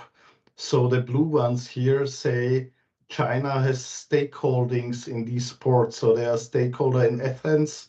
They own Piraeus for 100%. They have a stake in Venice, in the Antwerps, Rotterdam, Hamburg was a big discussion in Germany whether China is allowed to buy a stake there or not. But they are strategically investing in infrastructure. And in a lot of these countries, with Kyrgyzstan, Tajikistan, Uzbekistan, etc., which may not have the funds to build the infrastructure, they do it in a smart way. They say, we owe you the money, we are building you the motorway or the railway. They are building it with Chinese supplies, with Chinese people, with Chinese engineers. So basically, there is nothing left for the country, for the domestic people. And the countries have to repay it, 50 years loan. And even more and more of these countries find themselves in the situation that they cannot repay it. And then China says, okay, so we are giving you something as a grant, but we want something in exchange. And then it comes to natural resources, etc., or to military bases in such countries. And that's how they expand their power into the world and trying to gain influence. Especially also if you look here at the Eastern African coast. Yes, Julius. But what was the the motivation for the countries to agree such a deal? I don't get it. Yeah. So they get a railway or a street through the country. They are not allowed to produce something or do something, and have to have to give China money if they can't pay it back. So it's a lose-lose deal, in my opinion. Yeah, I think sometimes it's political motivation. So you want to do something for the country, you want to build up infrastructure, etc. You have a road for your voters, or you have a railway for your voters. You don't have the money, so you get the money. It helps you as a politician. You become re-elected.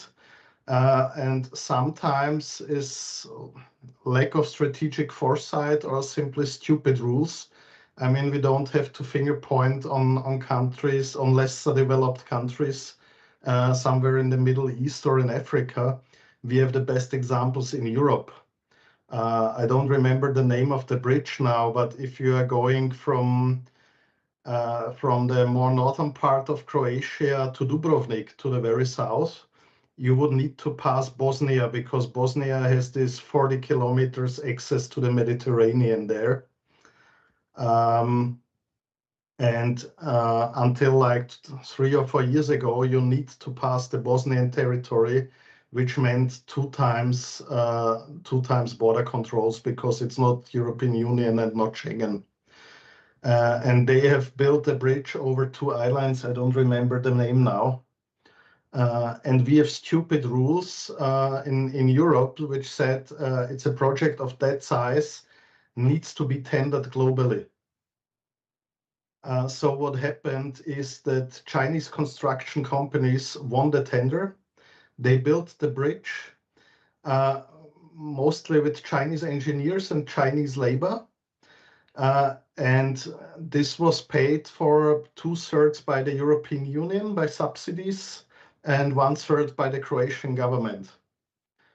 So the European Union paid China to build a bridge in Europe with Chinese machinery, Chinese engineers, Chinese labor who came here for 3 years to build it.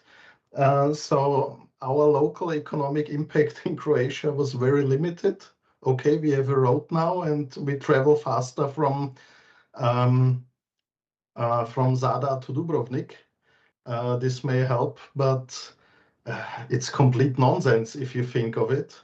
But this is things that happen, and it's not the only thing, but it's such an obvious one. Yes, Alexandra? It's actually the same thing in Serbia. I don't know if you know, but before the highway was passing by through the city. Mhm. Now they made a new pathway around the city, and it's built by Chinese people and from China. Absolutely all of it. When you drive there, there's Chinese signs everywhere. It's Yes. really surreal, kind of. It is. Alint, you wanted to add something as well? Same thing in Macedonia. I wanted to mention this also before Julius started talking, but the Chinese are investing very much money in the Balkan states right now. Yes, and it also happens within the European Union. So Croatia was one example, but Czech Republic, as I know, some parts of the motorway between Brno and Prague, they had the same thing. You can say they can do it. So the motorway construction is faster usually, but the quality is not always the best.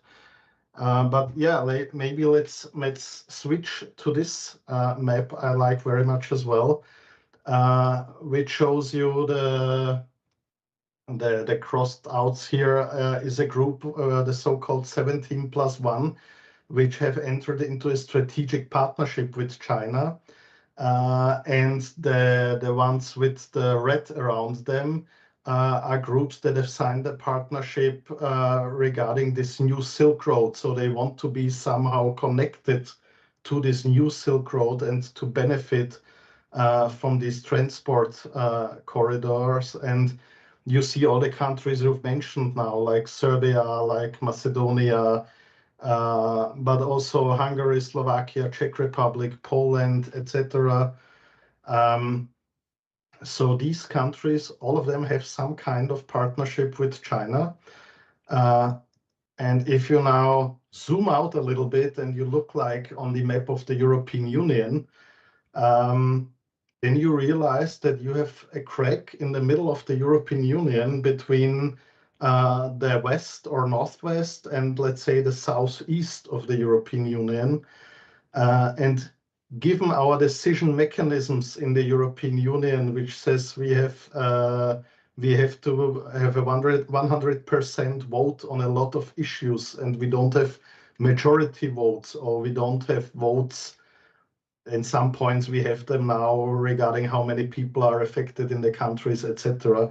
But strategically, this says something because China is disrupting the European Union, because you have quite a lot European Union member states, Latvia, Poland, Czech Republic, Slovakia, Hungary, Italy, etc. And you have a lot of candidate states. And yeah, this does something to European politics if you have to decide on whether you impose tariffs on China or not, or whether you prohibit the import of certain goods or not.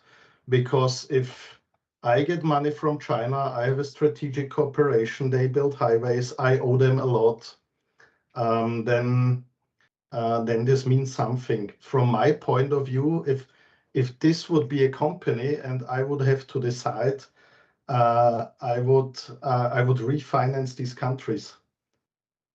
So I think the European Union should invest in Serbia, in Kosovo, in Bulgaria, etc., but not China. And we should take care. We should take care of our assets ourselves. I mean, if you run a company and you sell half of your valuable assets to your competitors, you won't be too able to compete, I think. And of course, politics is not economy only, but it means something for us. Yes, Julius? Do you know when this agreement was established? So I don't know exactly. It was somewhere in the 2010s, beginning or middle of the 2010s. I would need to look it up. Okay, thank you. But if you are interested, this map is coming out of a book. It's called China 2049. It's 5 or 6 year old. And I had the chance to meet the author for a conference we did at Raiffeisen campus where I work. And he used to be, I think he was editor-in-chief in Brussels for Süddeutsche Zeitung, and he was in charge of China for a very long time. And this is what we could, I don't know the English term, we would call it a Sachbuch. So it's a political, analytical book, but it's written like a thriller. So he used to be also advisor to the German Chancellor some 35 years ago. And he's writing it like, how do you develop a strategy? And the book starts with the future picture. and it starts like it's 2049, and you probably know that China has this long-term 50-year plans where they say we have a 50-year strategy we pursue, and then we have short-term 5-year plans which are adjusted to the strategy. And the 50-year plan basically says in 2049 we want to be the dominant power in the world, very simplified now. And the 5-year plan say, okay, in 5 years we want to rule electric automotive industry, whatever. And if a short-term plan doesn't fit into the strategic long-term plan, they don't follow this plan. That's what they are advanced in against other countries, I would say. And yeah, he starts the book with it's 2049. We are celebrating the 50th year of the Great Master Plan. And then you have like China is the dominant nation and Europe is the small vassal states that are allowed to have crazy things like democracy and freedom of speech, but are completely dependent on China. And that's how he starts the book. And the other chapters is then what should we be aware of and what should we do if we don't want this future to happen like that. So it's really a good read if you are looking for a book and if you're interested in such things. But as you see, I think geopolitically, and this is nothing that happens from one day to another, so it took them 15, 20 years, but they have a long breath to do these things. Yeah, another guy we have to deal with. Also a quote he had on CNBC in a live broadcast on the occasion of the re-election of Donald Trump. And of course, he's a fan. Why? Because he gets almost everything he would like to have. And he said, yeah, Trump will restore order there quite quickly. So meaning United States and Europe.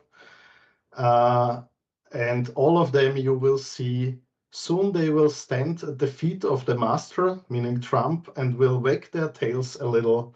Everything will fall into place. Meaning he and Trump will agree, they will share the world. I think what Putin didn't realize so far that he's not the superpower, but he's the small guy China is taking care of. And for him, everybody else in Europe, but also in other Western countries, will behave like dogs and listen on to what Trump says. And yeah, I think he tells very openly what he's thinking of.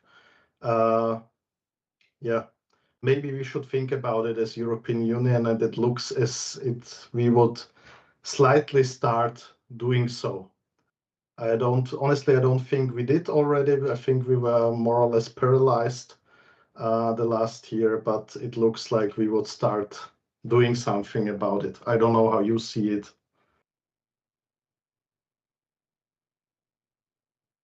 A huge thing was or still is to some extent energy dependency. That's what I wanted to show here with this slide.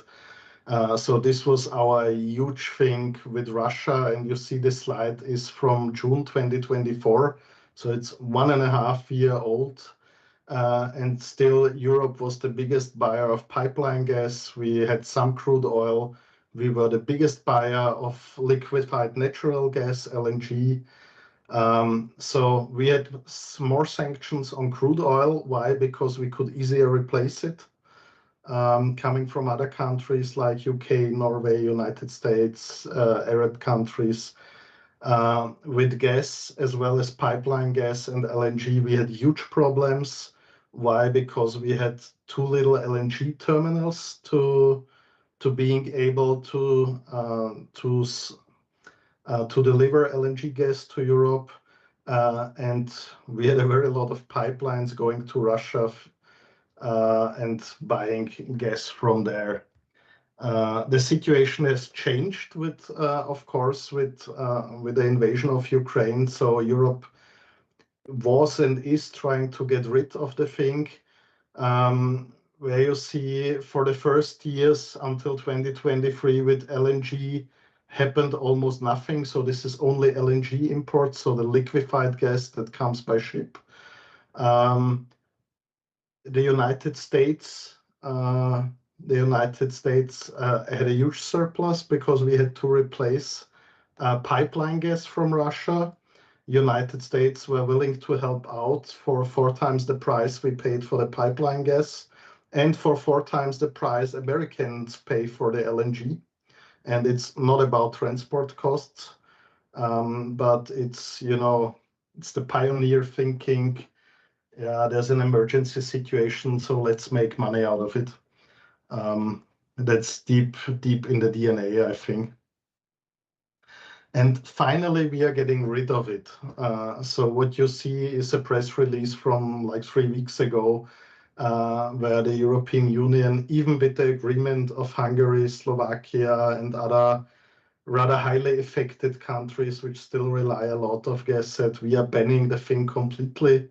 So we see in the last, between 2021, the last year before the invasion, and 25, gas was reduced by 2/3. Oil is almost completely gone. There are no coal imports anymore from Russia. And we are saying, as of 2026, we are getting rid of all these resources from Russia completely. For me, interesting, if you read the whole press release, there is an exemption which has been, I think, introduced for countries like Hungary, like Slovakia, to reassure them that they won't be freezing and will have enough gas. They say if there is an emergency situation, they are allowed to import gas from Russia for up to 6 or 8 weeks, I think, for a limited period of time to overcome this emergency situation. Honestly, if you were Putin, would you deliver natural gas if some European countries are in an emergency situation? Yes, but a very high price. Either that, or I wouldn't care about the price and maybe sitting in the Kremlin laughing my ass off, I think. Sorry for being so honest. Yeah, that's what I thought as well. Maybe he's a little bit too entitled or thinking, nope, not gonna help. And maybe he would help Mr. Orban, etc. So Mr. Fico, and say, okay, you are kind of my agents. I don't know, but me being him, I think I would watch Europeans freezing in a cold winter if they run out of gas. So we will be well advised to somehow manage, or also to support these countries, which I mean, we have to understand it's a real struggle because they are only connected to Russia, more or less. And maybe you have heard on the news, I don't know, it was this week or last week, that Europe is investing in repairing the Brotherhood pipeline, or Druzhba pipeline in Russian, which goes from Russia through Ukraine to Europe, especially to Slovakia and Hungary, to get some gas, at least from Ukraine and other countries,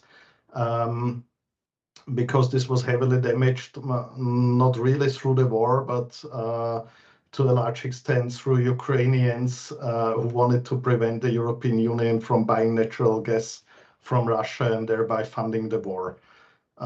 So it was more or less sabotage, and they are now fixing the thing.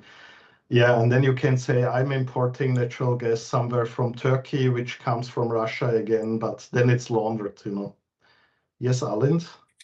I think Slovakia already said that it already had been repaired, and that Ukraine is blocking Hungary and Slovakia to buy gas from Russia. Okay, so I don't know whether this is true. I heard they are still repairing, but this is basically what happened, or why they also did some sabotage to this pipeline.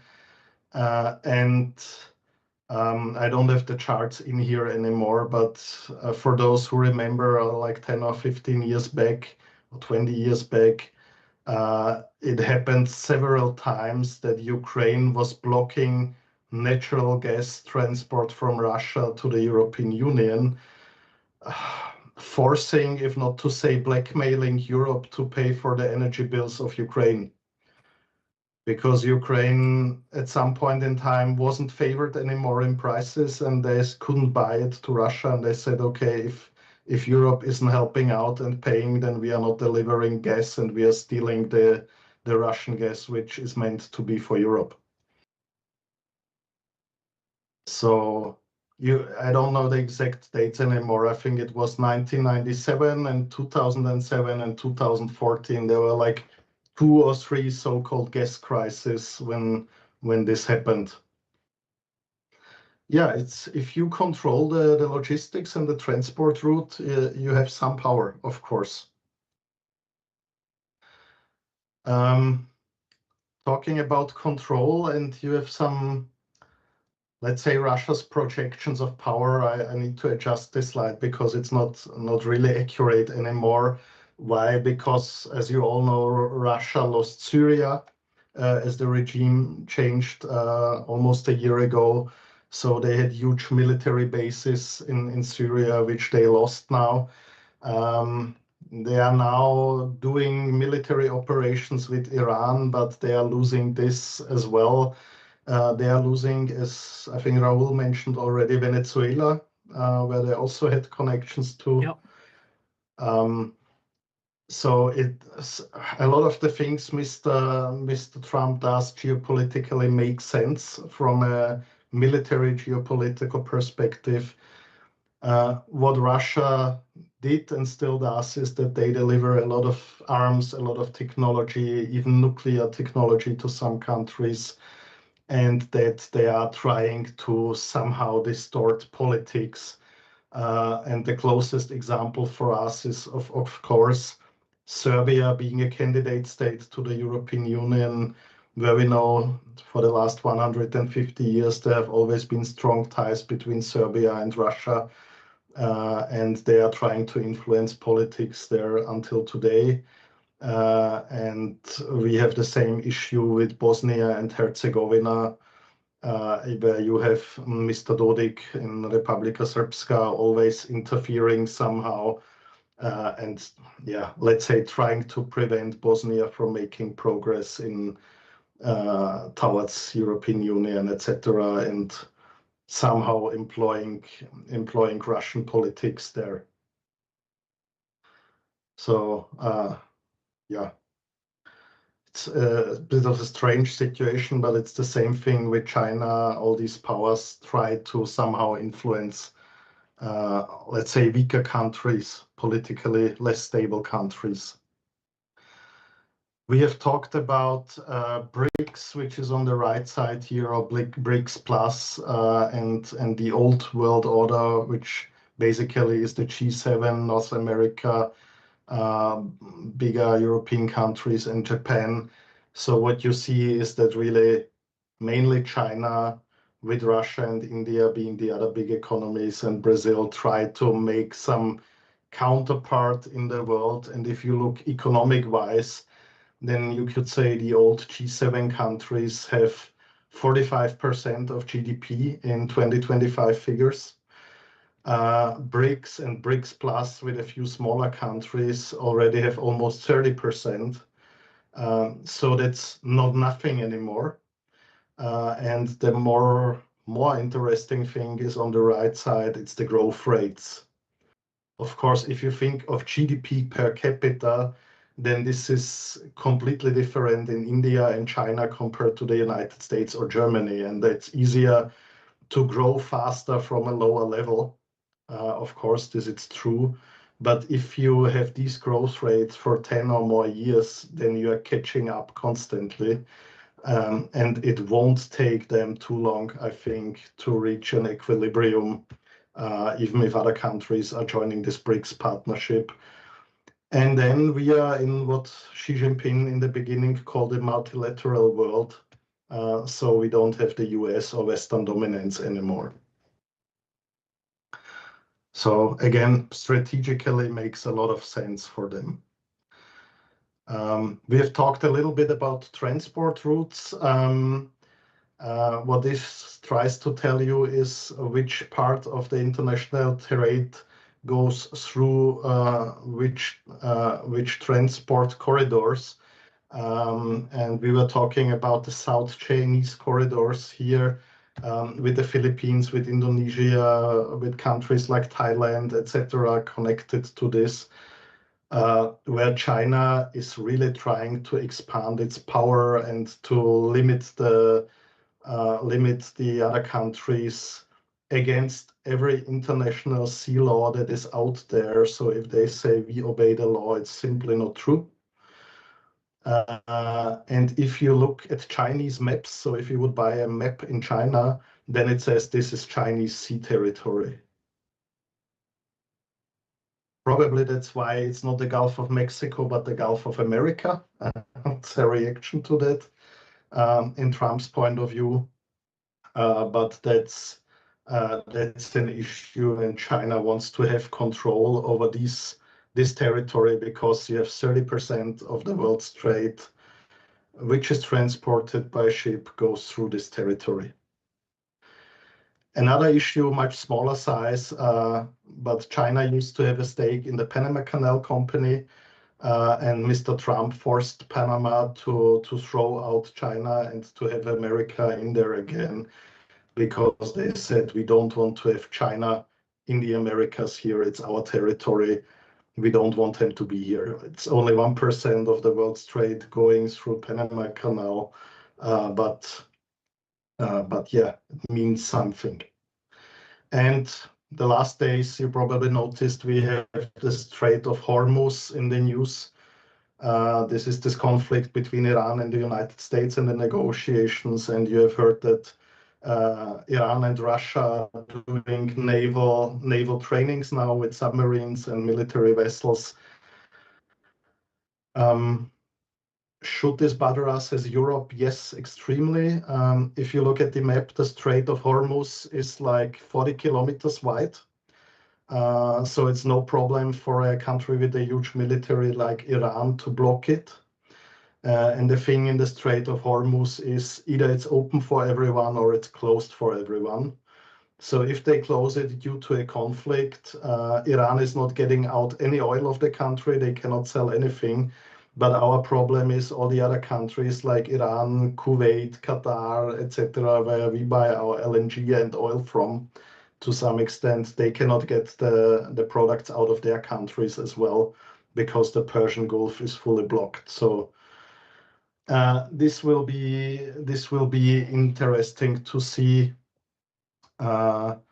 I read like an hour ago that the United States are deploying some 40% of their naval sources in the region to the Strait of Hormuz, and a lot of F-16 jets. So yeah, let's see. The first carrier group arrived there, and a second one will come soon. Yeah, so let's hope they are only showing muscles and it's not going to be a hot conflict. Otherwise, we need to hope for better weather soon if we don't get LNG.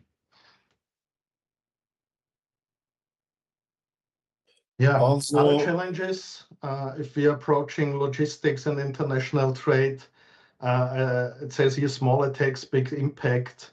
One example we had over the last year, if you think of Israel and Palestine and this conflict, then you have very close to it. It's better here. You have Yemen down here at the Red Sea. Yemen, you have a war going on in Yemen like for 25 years already. And Yemen said we have to support our brothers in Palestine against Israel. And the support for Palestine meant we are bombing and attacking ships going through the Red Sea. Western ships, of course. So the alleged allies of Israel, whether this was true or not. And they were simply attacking these vessels, which of course means something if such a ship sinks, but it means even more because ships didn't go through the Suez Canal and the Red Sea anymore, but they took a detour around Africa. But if you from Asia to Europe have to take a detour of 7,000 or 8,000 kilometers, it means something in freight costs, it means something in time, etc. So this distorts supply chains to quite some extent. Yeah, and you see, you don't need a huge military for that. You need to have some crazy guerrilla saying, I'm going to attack ships.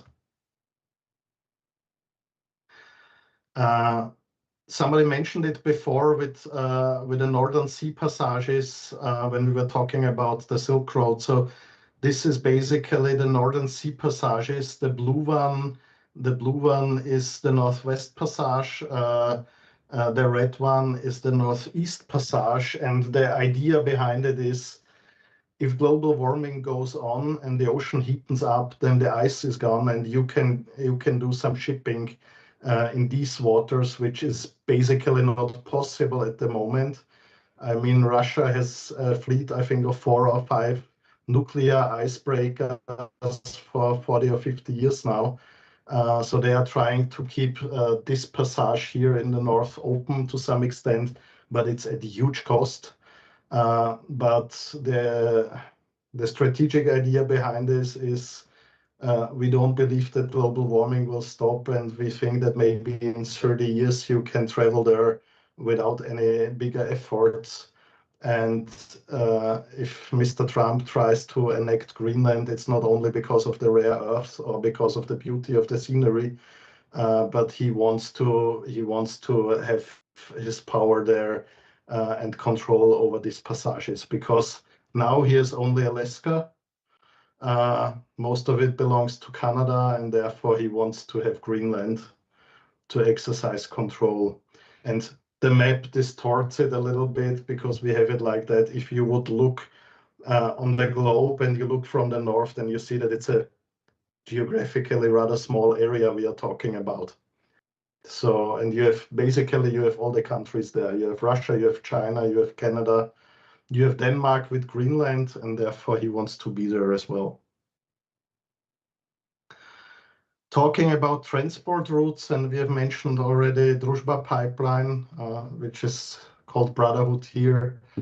But this would be the most important pipeline network for Europe.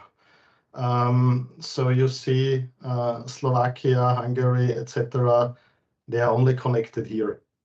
And the thing is they need to enable those countries to get either through Turkstream from Turkey, oil and gas, or from Northern Africa, etc. So somehow we need to supply these countries as well if we want them to stay in the European Union and to follow these politics we try to. By the way, Italy, INI has quite some power or quite a huge stake in these pipelines. So if you want to rebalance your share portfolio and you think that we may need still some natural gas, buying INI may be a smart choice. Yeah, and we were talking about rare earths already a little bit. Again, China has the dominance in there. It's not only the dominance in the resources, there are a lot of resources in rare earths, and we know rare earths is more rare metals than earth. But what China has, they have like 2/3 of the rare earth metal production. So they do not have necessarily all the resources, but they have the production facilities, and they are simply doing something out of the raw material and then selling the products like magnets, etc., catalysts, which are used for a lot of appliances. The issue is, I don't know whether we would manage it because it's mining, producing refinery of these things is a very dirty business. So you have a lot of pollution, you have a lot of emission, etc. So I don't think we will ever have it in Europe with our environmental standards. If it's somewhere in the middle of nowhere in China, simply nobody cares at the moment. One have to say honestly. And that's why they are so dominant, because it's convenient for us to say, hey, we drive electric cars, we are clean. What's connected to it anywhere else in the world is a different story. And of course, I don't say petrol cars are better, because there's a lot of pollution around oil as well. But yeah, we would have lithium resources in Carinthia, quite huge ones. There are several companies who would like to exploit them. Again, environmental impact assessment doesn't allow them.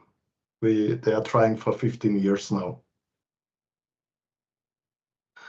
And if you look at Greenland, as it was on the news, I put in this slide. So in the known reserves, Greenland would be number 8 in the world, even bigger than countries like Tanzania, South Africa, etc., who are delivering a lot now. Mine production is 0 at the moment. Nobody's exploiting it because it's too expensive, too difficult under these conditions. But again, if we say that the globe will be warmer by 2 or 3 degrees in 30 years, long-term strategic thinking, it may make sense. And that's probably why Mr. Trump would like to have it.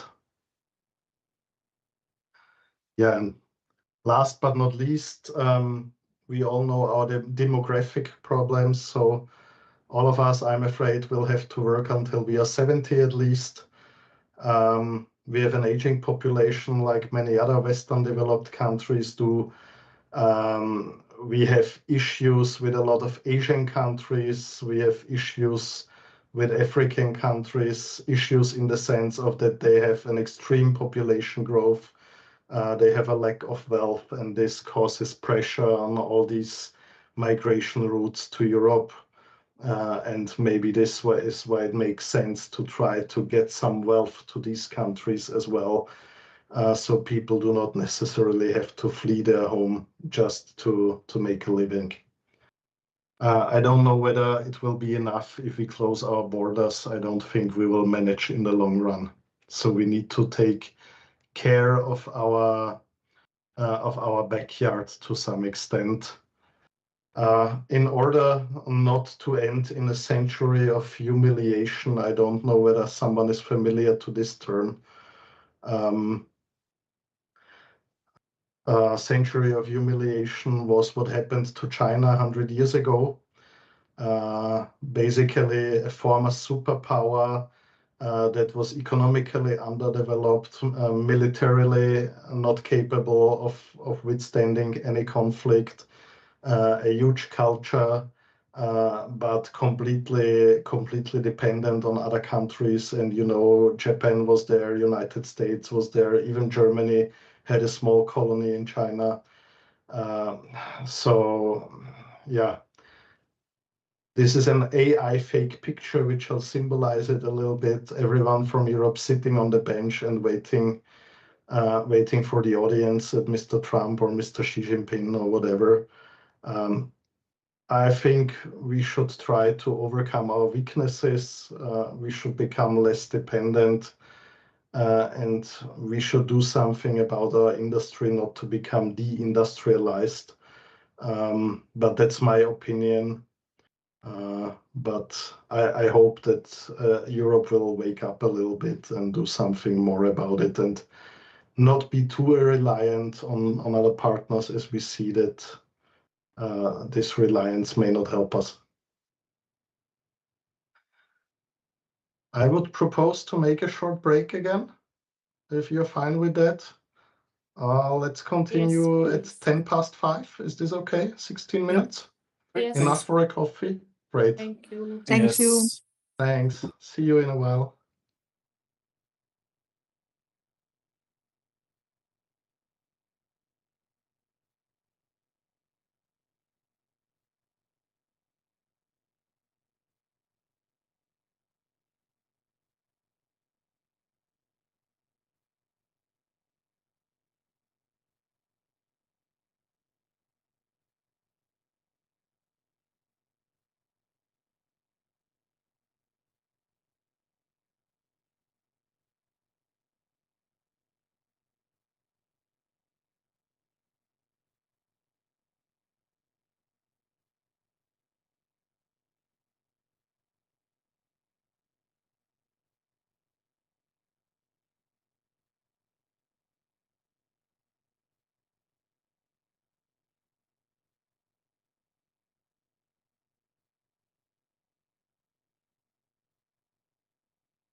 Ready for an end spurt? Yes. Welcome back. And thank you, Arlen, for sharing the latest news in the chat.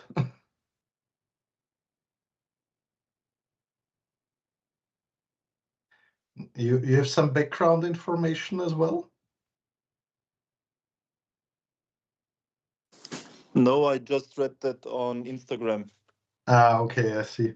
that So the I need Supreme to. Court has overruled it. Okay.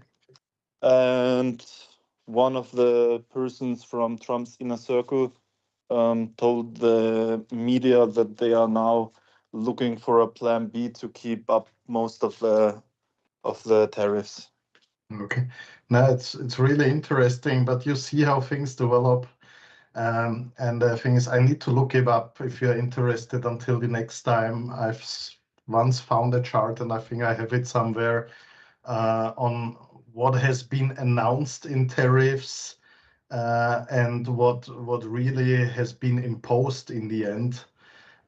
So we had these announcements with China of 1000%, etc. In the end, they are around 35%, I think now. I think for Europe it's 10 or 12%. So it's not huge numbers.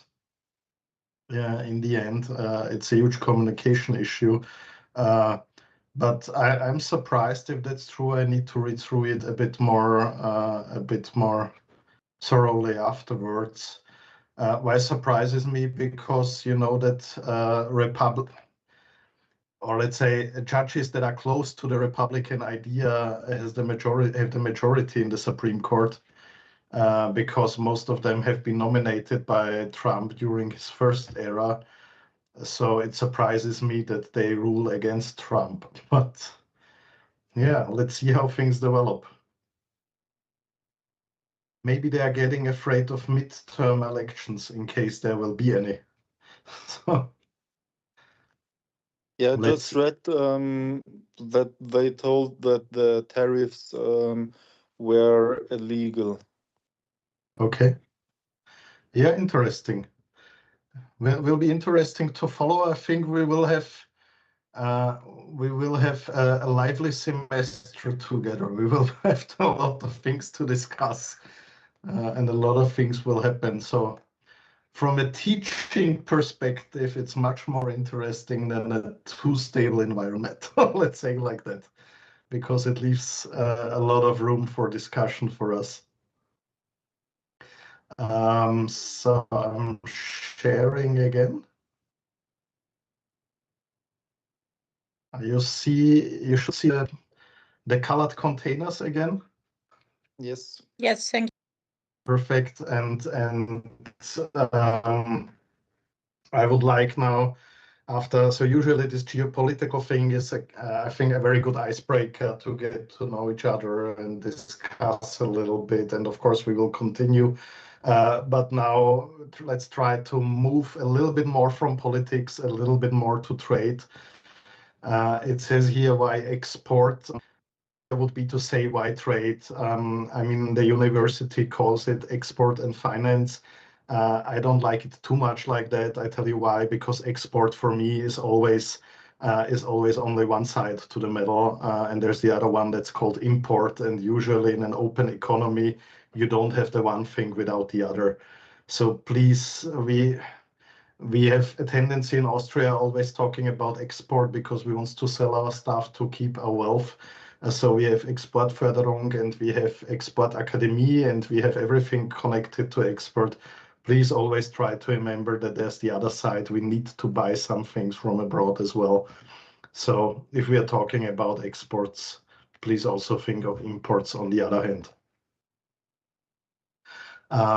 We have talked about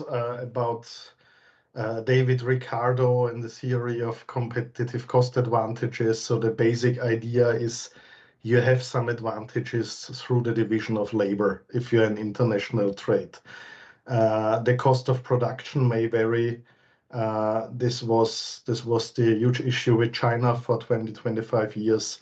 That China used to be the workbench for Western companies. It is not anymore. We had the same thing in Europe, where we have seen a lot of companies going from Western countries to Eastern or Southern European countries, shifting production, etc. So usually everything that's labor intensive, companies try to outsource somewhere to other countries, because we all know in Austria and Germany we cannot compete on labor costs.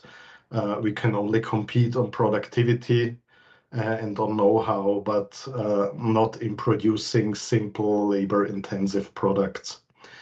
And of course, this allows for specialization and for knowledge build up. So when we were talking about Switzerland and pharmacy, etc., so they have a knowledge advantage there.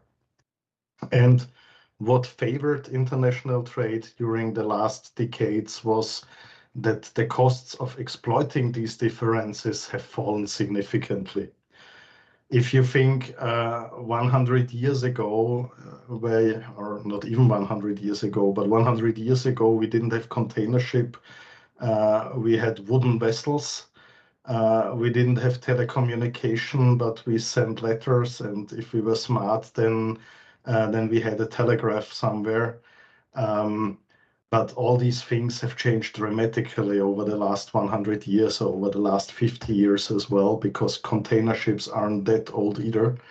And therefore, the price of this international exchange, transport costs, transport routes, etc., have fallen so dramatically that it started to make sense. It's not that people wouldn't have had the idea, but simply exchanging goods between the Far East and Europe was an extremely expensive and dangerous thing for hundreds of years. And therefore, it was done for very precious, very expensive goods like spices. If you think of these traditional things, whereas that you have for a very small quantity, you receive quite a high price. Therefore, it pays off. But nobody would have produced simple things somewhere. Nowadays, it's different, or let's say until a few years ago, it was different. It starts to change a little bit, but still, it makes a lot of sense cost-wise. And then you have the saying, do what you do best, meaning you have some kind of advantage, trade for the rest, which makes sense. If you specialize in something, then anyone can benefit, according to David Ricardo.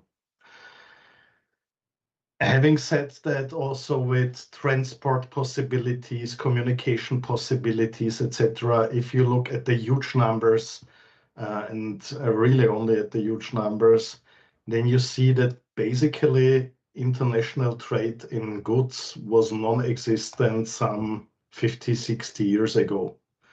That doesn't mean that it didn't exist at all, but basically there was more or less no need, or it simply didn't pay off because the transaction costs were that high that it was used for luxury things, etc., but not for ordinary goods we use in our daily lives. And you see it started slowly, like in the late 60s, early 1970s. And then it started to pick up in the 1980s. And this is sometimes, if you watch maybe older movies, I don't know, Wall Street, the original one, or something like that, then you see this era of globalization where it was fancy to learn Japanese, the first cell phones came up, etc. So this is where all these things started to develop. And you see it's not that much of a difference between developed economies, the blue ones, and developing ones. So developing economies is what we would have called third world countries a few years ago. You see this runs quite in parallel, but, and this is also an issue when we were talking about BRICS and so on, developing countries are catching up extremely. But comparing this, we see it was a dramatic rise, and after the 2000s, it almost exploded. And maybe just to bear in mind, if we are talking about distortions in trade we see nowadays, then we are talking about things happening up here with around $25 million dollars, millions dollars, but we are not going down here. So we are still talking about an extremely high level in international trade. And if you look at this this last point here, I don't know whether you see my mouse here, but at this very end, at the last few years, then this would be the bigger picture for this end. And of course, you see some dents in growth. So the first dent, if you look here, you all remember what happened 2020, I guess. Anyone an idea? COVID. Yes, perfect. And therefore you see trade in goods went down, but trade in services even more. Why? Because we were not allowed to travel, we were not allowed to go to restaurants, depending on the countries we were living in, but it had an impact. Then it caught up very quickly. And we all know what happened 2022 and going on. We had the invasion of Ukraine, etc., which caused distortions again with all the sanctions, etc. And yeah, interestingly, I've left this in the presentation, although it's almost 2 years old. But even before Trump was re-elected, it's that the risk of trade wars and other geopolitical challenges is rising. So again, this is from the UN trade report. And yeah, they were aware of it, that this era is coming. This is just another view, and please, you don't need to learn any of these graphs for a test, just to have this said. So we are not drawing anything, but I think it visualizes what happens if you have a distortion like a COVID pandemic. So you see it goes down dramatically, but as we get used to it, as it normalizes, usually trade catches up very quickly if this is such like a really external shock.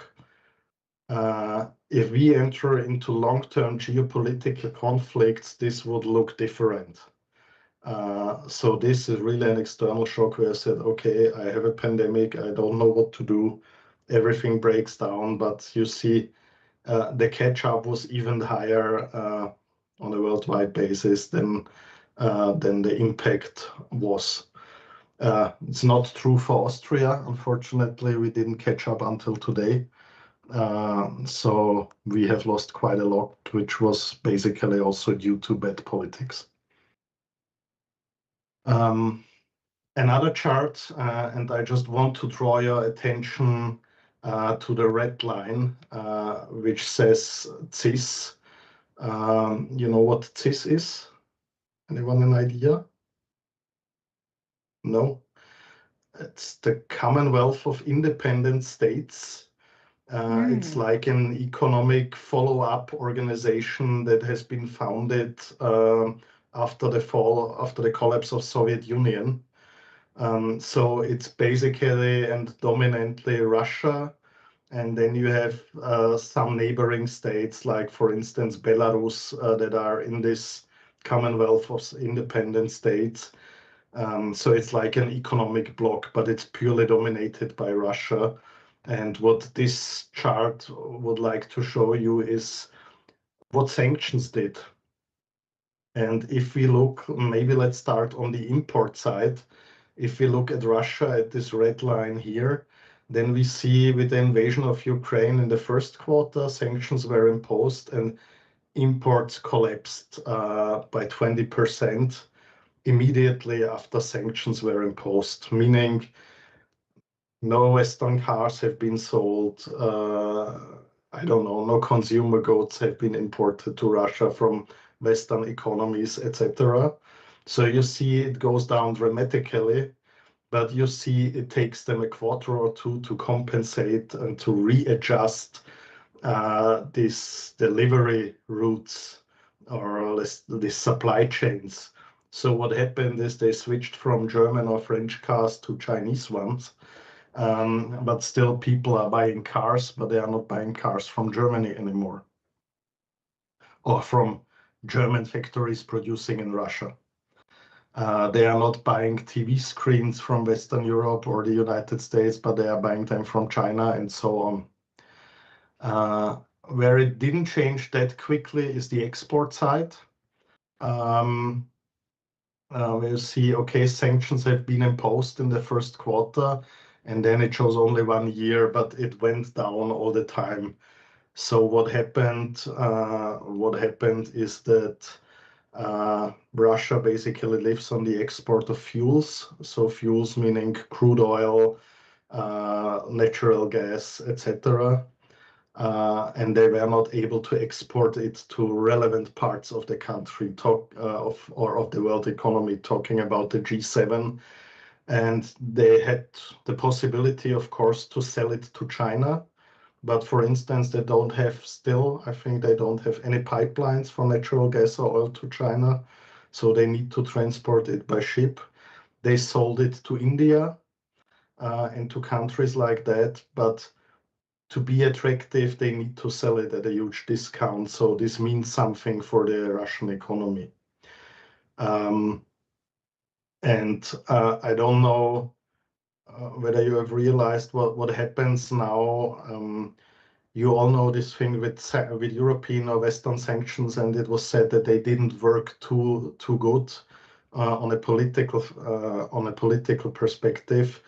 And you had this issue with the Russian shadow fleet, with old oil and gas tankers, not insured, not meeting any Western shipping standards, etc., but going through the Baltics and Northern Sea and the Mediterranean and so on, and selling crude oil to China, mostly to India and other countries, although the export is sanctioned. So what they do is they simply pump it from one ship to another on the open sea, and they kind of launder this sanctioned oil, and then it's sold as one newspaper labeled this as freedom oil, because it was then sold from an Indian tanker, maybe again to Europe.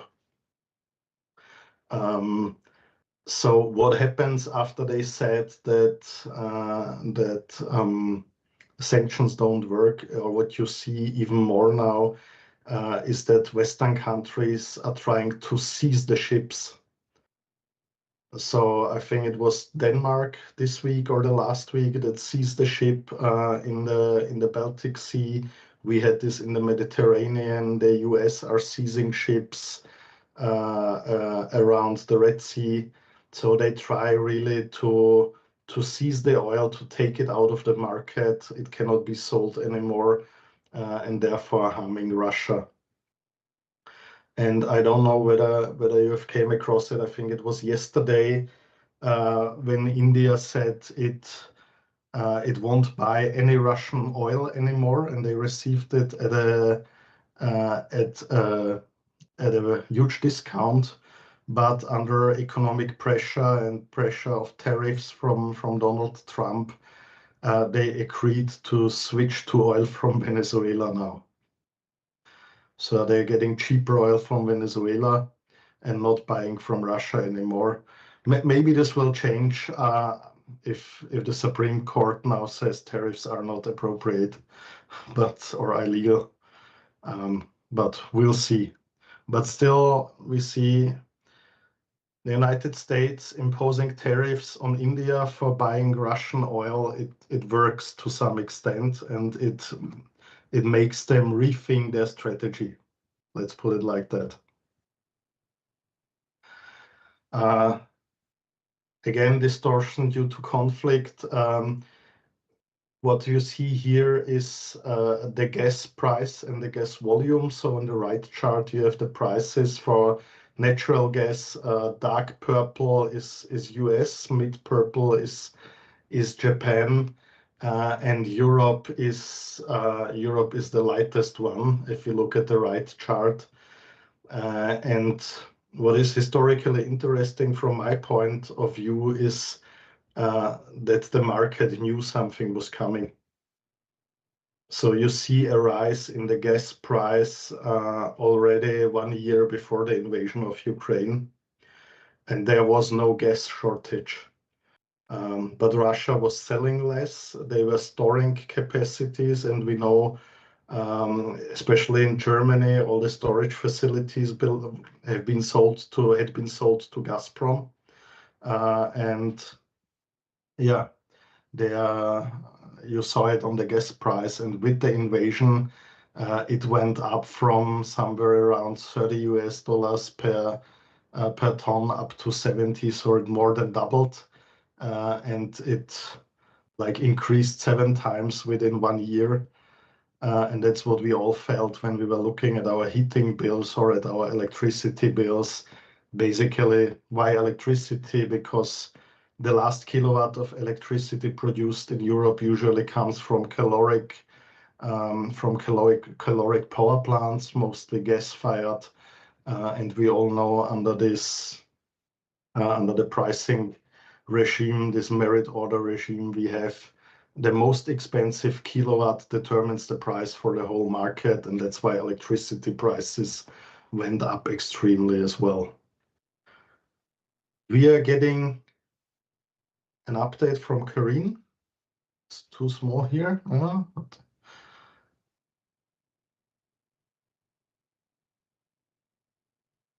Okay, so he wouldn't have been allowed to impose tariffs. Okay, will be interesting to follow. Thank you for the update, Karin. That's the cool thing about holding online lectures. You get immediate things.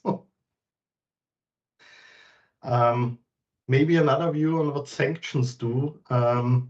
If we think of European exports. So the interesting thing is you have the Russian invasion of Ukraine here. And we know Europe wasn't allowed to export to Russia a lot of things.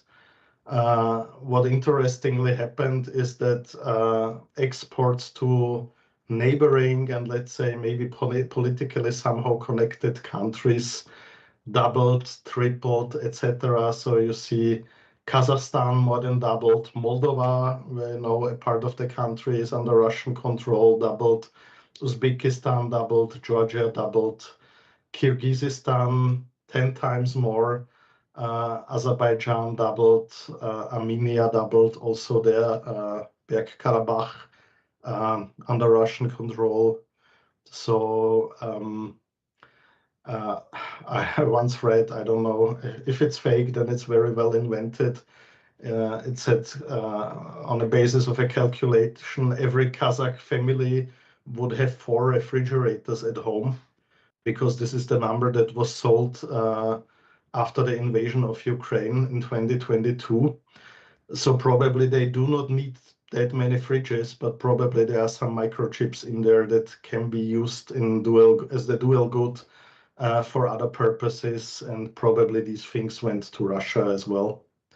But I read last week, it was in Austrian Industriemagazin, that Russians are buying Volkswagens and Toyotas, although all these countries sanction Russia, but they are mainly produced in China.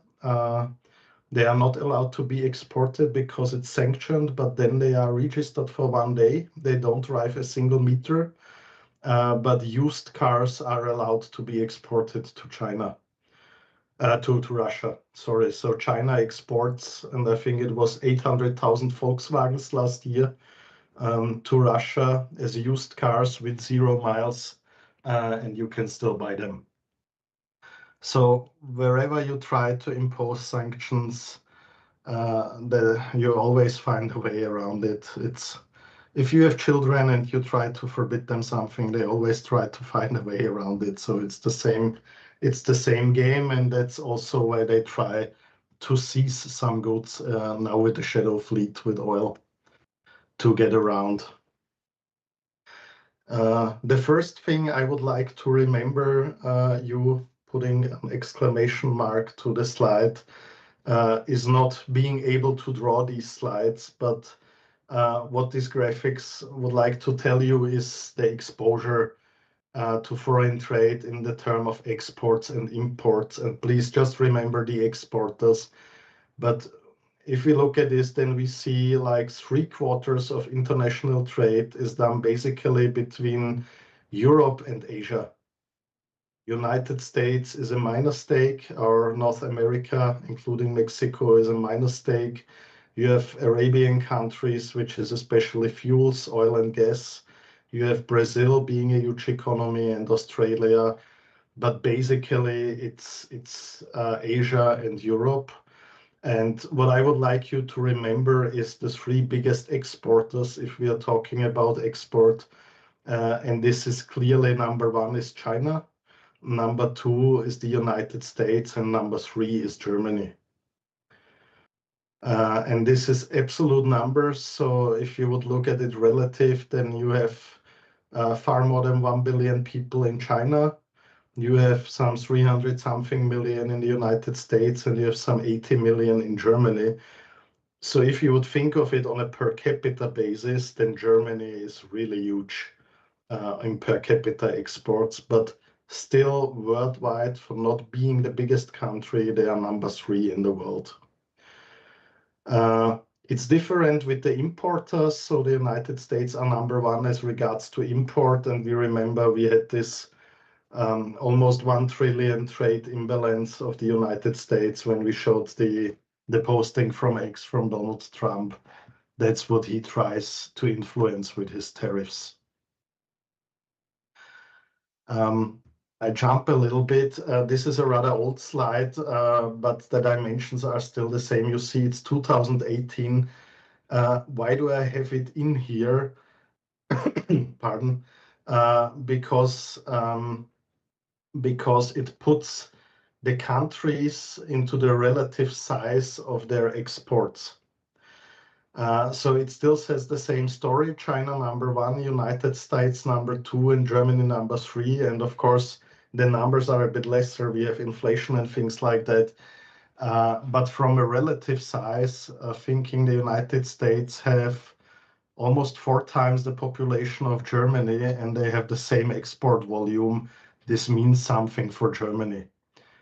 If you look at Russia and you compare it, for instance, to Italy, then you see that Italy has more export volume, although Italy isn't exporting any crude oil or anything like that. Or almost Switzerland has almost the size of Russia. And we know Russia is the biggest country in the world by size.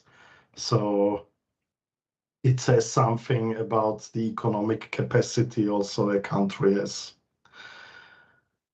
What a pure size doesn't say, but what I think is interesting as well in this context is the export and import exposure. And therefore, I jump back the 1 slide. And maybe this makes it easier to understand why Mr. Trump is playing on their tariffs.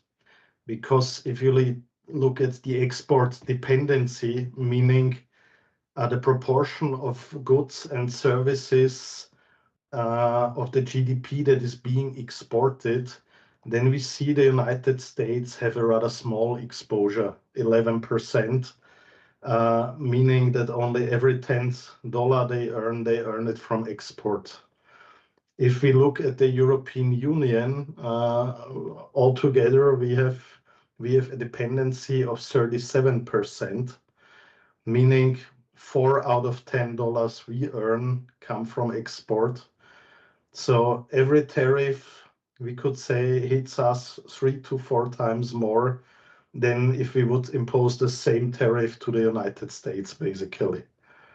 So therefore, it's rather easy for Mr. Trump to play this role against Europe, or to play it against Mexico, which also has a dependency of 33%. Why? Because you have a lot of American factories in Mexico producing for the United States. So you have Ford there, you have General Motors there. Levi Strauss jeans are being produced in Mexico, but not in California, etc. So these countries are dependent on selling their goods abroad. more than the United States and more than China or Japan. And I think this is good to know, because then you understand why it's rather easy. So if we would like to harm Mr. Trump as he does harm us, we would need to impose 3 to 4 times the height of the tariffs to be as effective as his ones.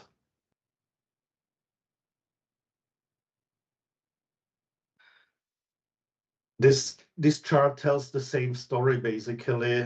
It also tries to tell you the export dependency, and again you see the lighter it gets, the less dependent you are. So America is close to 10% or 11% in the latest numbers, as we saw. China is around 15%. Japan is the same. If we look at Europe, it looks completely different. If we look especially at Eastern or Northeastern European countries, it's completely different. They basically live on exports to a large extent to Western Europe, but also to other countries. Maybe we will come across it the next time we meet, but do you have an idea what the situation for Austria would be? I mean, you see some colors here, but I have to switch. So do you have an idea what the situation for Austria could be? How export dependent we are? Any guess is welcome. I think Germany is the biggest partner Yes. in import or export and export, sorry. I think it depends how Germany performs. Equally, Austria will perform too. Of course, that's true. So Germany is by far the biggest partner. That's true. But do you have if we look in total, all the Austrian exports, what would you think, which proportion of the GDP comes from export in Austria? I think train, maybe. No, the proportion. So how many percent of our GDP? Do you have an idea? No, I just have to guess. No, so it depends a little bit on the year, but for the last years it was like 55 to 60% came from exports in Austria. So if we think of earning 10 euros, 5 to 6 euros come from export. So if we are losing 10% in exports, we are losing 0.5% of our GDP. And this means something for our well-being, and this is currently what our industry is struggling with. And yeah, we've put a lot of so number one for our exports is the European Union. So like 2/3 of our exports go to Europe. And within the EU, by far, it's Germany the biggest. But after the European Union, we invested a lot that United States would become the second biggest buyer. And this is what hurts us now as Austria. So as well, we need to diversify. But we will come across that. I was just wondering whether you have an idea. What I find interesting as well is if you look what the main export product of countries is, because it also says something about the state of the economy and basically what you live on. And we are talking about the main export product, so it's not the only one. But if you look at the red thing, the red countries, it says the main export products are to some extent manufactured goods. This can be cars, this can be machinery, this can be, I don't know, software, this can be food, this can be pharmaceuticals, etc. But manufactured goods usually always imply a lot of know-how, because selling manufactured goods worldwide will only work if you have a competitive advantage. And you usually do not receive this competitive advantage only through labor costs. So you will have to have some know-how. And even if we have developing countries like India in here, then still they have a lot of software industry, they have a lot of pharmaceutical industry, etc. So they have very know-how intensive industries. On the other hand, you have a lot of countries like Russia, like the Arab countries, but also like Venezuela, that live basically on the export of fuels, meaning crude oil, natural gas, etc. And you have a lot of African countries, but also, for instance, a country like Australia that lives on the export of ores, of metals, of stones, etc. So in the case of Australia, they heavily export iron ore, they export uranium, they export coal. So they live basically on their natural resources. But Australia isn't famous for producing cars, computers, planes, pharmaceuticals, etc. Of course, they will have some companies, but basically it's living on their natural resources. They are doing quite well, but the thing is, if we are talking about non-renewable resources, how long will this last? If you think of the future. And that's why, for instance, the Arabian countries are investing heavily into renewable energy things, into software things, into also financial business. So they try to become a financial hub like London or Hong Kong, etc. And they are really succeeding well. Yeah, and maybe the green ones, if you look at countries like Brazil or Argentina, yeah, for meaning food, for us, that's a pity that we still don't have Mercosur. Why is Greenland and Iceland green as well? This means mainly fishing industry. So it's not because they grow bananas in Greenland, but it's mainly the fishing industry, which is very important, especially for Europe as well. What does globalization do to your product? I don't know whether we have some car guys and girls here interested. It's very difficult to get numbers on the globalization of a single product, and this shows rather old cars because the data is rather old. So you see it's almost 10 years old, but I still didn't manage to find a more accurate one. And the left one is a Porsche, I don't know, Cayenne, I think it's called, a big SUV. Which is, I mean, Porsche, if you think of a German car, then it's Mercedes and Porsche and BMW probably. And Porsche gave out the numbers at that time, and they said only 35% of the Porsche SUV is really German content. So everything else is produced somewhere else and it's put together in a factory. Yes, Matthias? Yeah, a friend of mine and I had a similar problem recently regarding motorcycles because he's a BMW fan and he wanted to buy a BMW motorcycle, and he made some research, and the BMW motorcycle, as like the cars, is mostly produced in China. Yes. And the Honda motorcycle, who everyone would think it is produced in China or in Japan, is produced in Italy.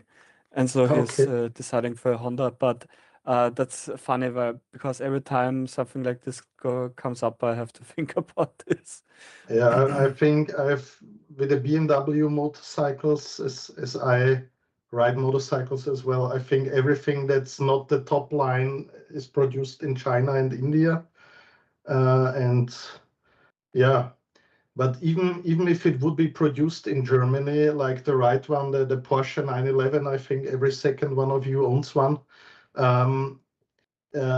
are really built in Stuttgart, but still only 65% of the parts come from Germany, and the rest is important. With the SUV, it was only 35% out of Germany, I think nowadays it's even less because the whole thing is entirely built in Bratislava.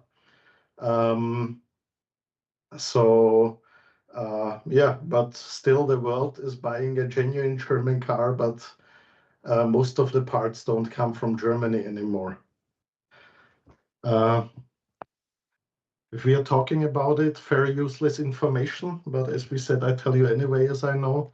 When we were talking about export dependency, it changed a little bit, but like 10 years ago, talking about Porsche or Volkswagen in Bratislava, only the Volkswagen factory close to Bratislava was accounting for 10% of the Slovakian GDP. So if you think that they are selling, that they have a crisis in selling some models, then if Volkswagen Slovakia performs worse, then this may mean something for the Slovakian GDP. And I don't know whether you knew it, but Slovakia, on a per capita basis, is the biggest car producer in the world. So per capita, nobody is bigger. They have, I don't know what they have. I think they have Kia, they have Volkswagen. I think they have Peugeot or Citroën something as well. So they have a lot of car factories there. Yeah, talking about trade flows, this says main import flows, but it's the same. It's the same for export because, of course, you have the other way around as well. We were talking about trade wars between China and America. They have been started in 2016. This chart is from 2022.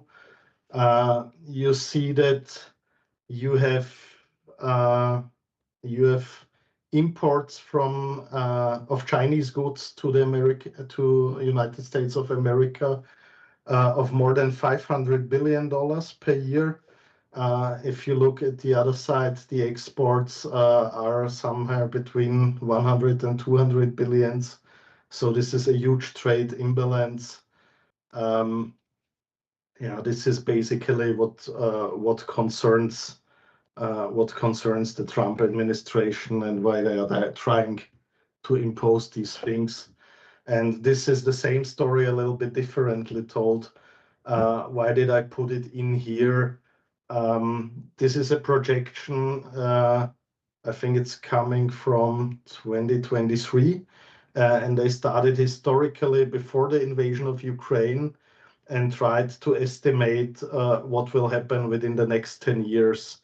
And the thing why I have it here is basically the minus between the European Union and Russia, saying this means something for Europe if we sanction Russia because of the war in the Ukraine. And basically, this is why some politicians start to think, okay, we still have Russia on the same piece of land and we need to establish peace to some extent, because we cannot say we don't care. It's far away because it isn't. And I think it was last week or the week before when Mr. Macron was heavily criticized for saying still we should enter into talks and try to force some peace talks. Yeah, I think you will need to do it. In the end, you cannot get rid of your neighbor that easily. But this projection, minus $260 billion per year, means something for an economy. Yeah. We had this historical perspective in the very beginning. However, I have 3 slides. You don't need to remember them, just for visualization. I like it very much just to show you how things change within 2 generations.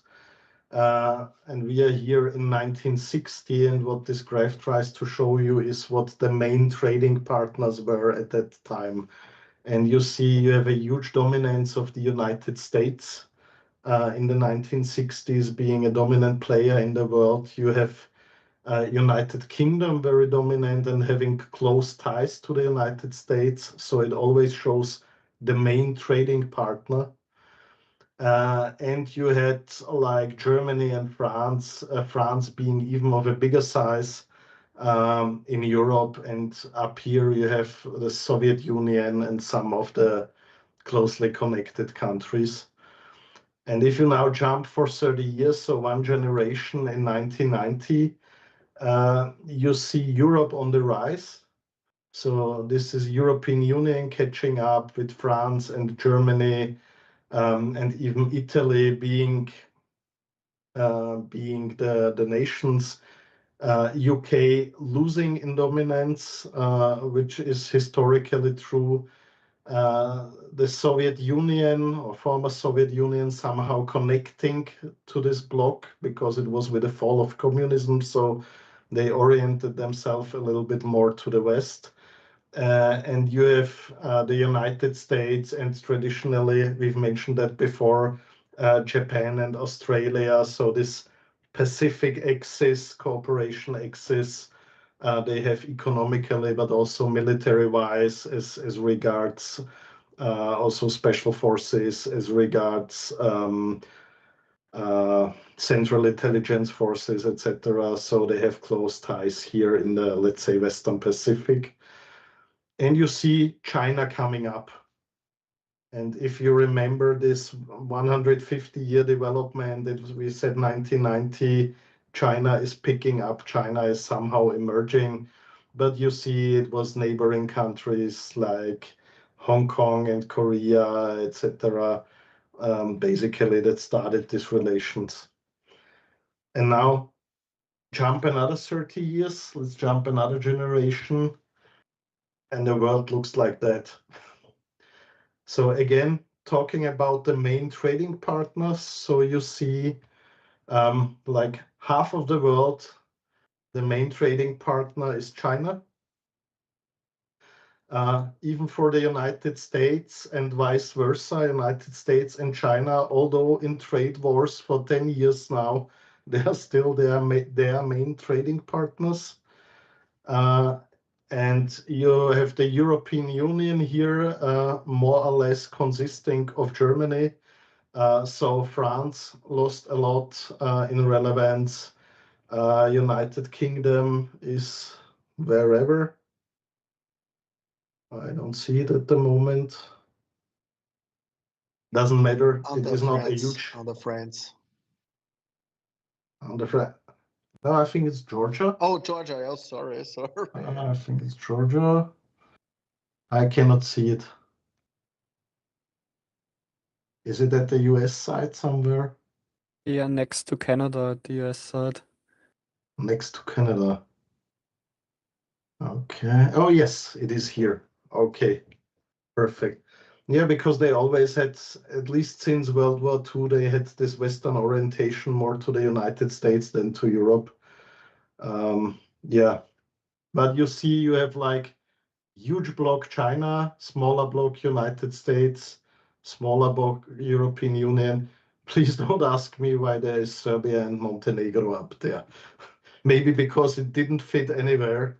I don't know where they took the data from, but I think it illustrates the situation quite well. And the next chart shows the same story over the last 25 years. Again, who was the biggest trading partner of a relevant country? Blue says United States, red says China. And I think every one of us was alive in the year 2020 already, or is somebody born after 2020? Yeah, usually not in the part-time group. So we see in 2020, the main trading partner for most parts of the world have been the United States. And if you look at Hollywood movies 20 years ago, then it's purely American lifestyle everywhere. If you look at the same numbers in 2024, then like 2/3 of the world's countries, the main trading partner is China. So America lost, the United States lost South America almost completely. They lost Africa completely. We have a little bit in Europe, They lost the Arabian countries completely. They lost India completely. They lost Australia completely. Or not completely. I mean, main trading partner can still be China is 51% and US 49 theoretically. But I think the change in dominance is clear. And it's very tiny here, but I think it was Raul who mentioned the situation in Venezuela. It's not only about oil, it's about geopolitics. It changed the tiny red one here with Panama. It changed. We said that the United States forced Panama to squeeze out Chinese from the Panama Canal Corporation.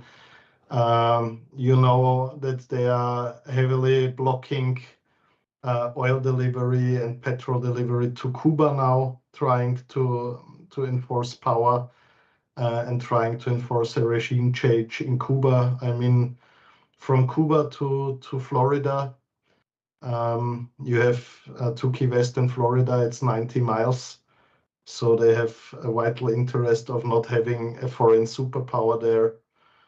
Yeah, that's what they're trying to achieve and to restore their power a little bit. And also Greenland, having talked about it, also there China is the main trading partner at the moment.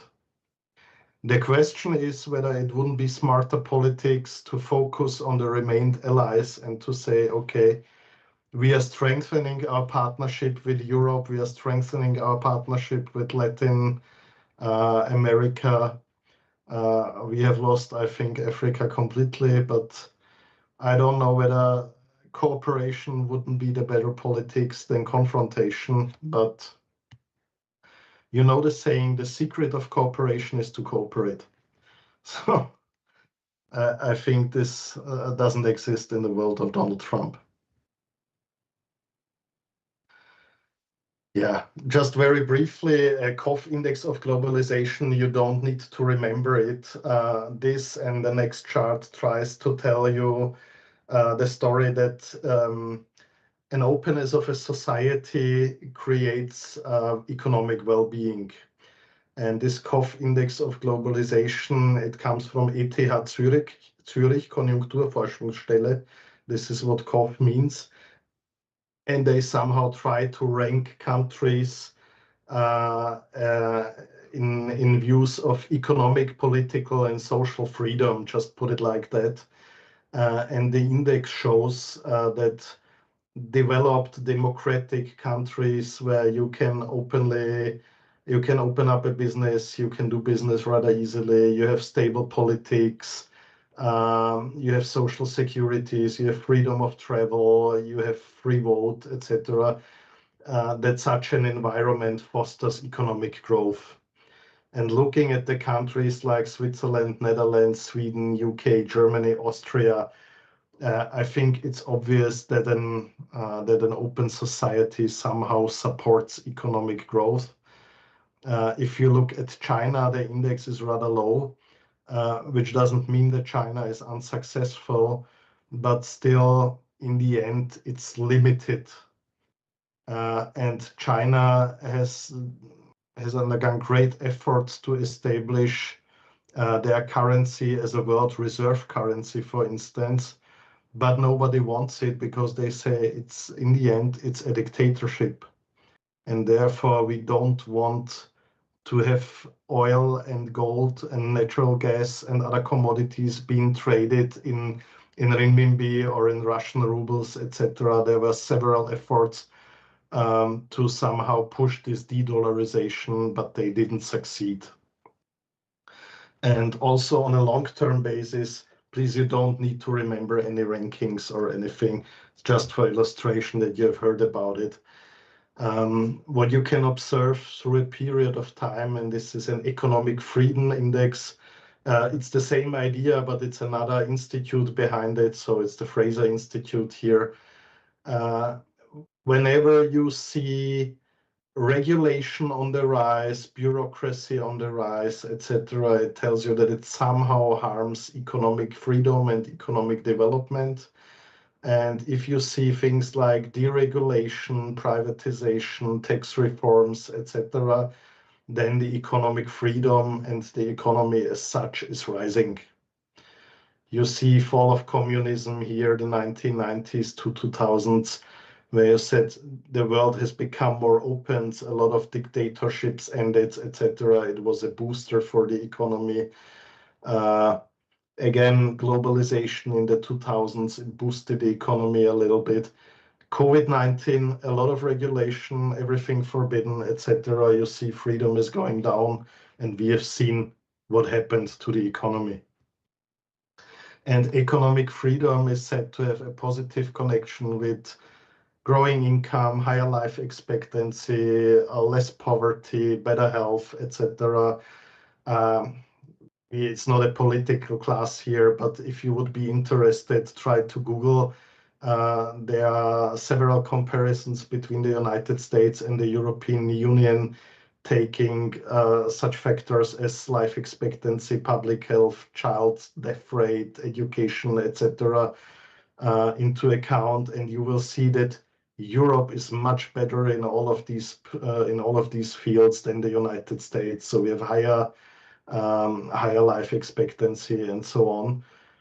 But we have a minority complex in my point of view, and I would wish that we become a little bit more self-confident and say, hey, we may have some problems, but still we are an economic superpower, and we should transport this narrative, I think, to the world. I don't know, I'm sure some of you have been to the United States at least one or several times. Anybody been there? Yes. Yes. No. Yes.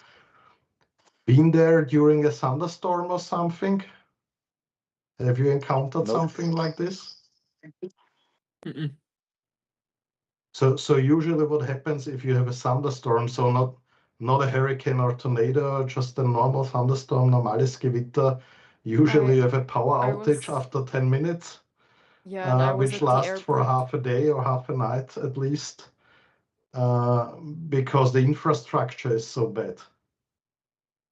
So they don't have any power lines going in the ground. They have like wooden pillars with power lines next to the road. If a tree falls over and hits such a power line, then you have a power outage for 2 days. And this is what is standard of the world economy, at least under their perception.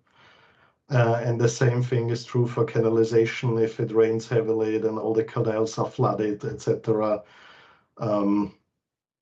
Yeah, so, but you know, in the United States, if you can put on your shoes by yourself, it's awesome already, and everyone is applauding. And we have really a minority complex here. So please, whatever you do, go out into the world and tell we are great as Europeans. Okay, I would propose it's enough for today, if that's okay for you.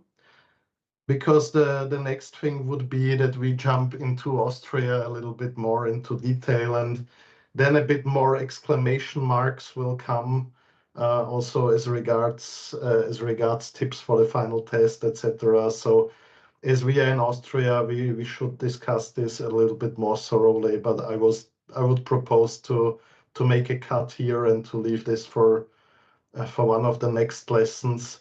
If I'm right, we meet on the 6th of March, then hopefully in person. And if that's okay with you, I would then like to start with the project finance part and do some group work, which I think will be more interesting.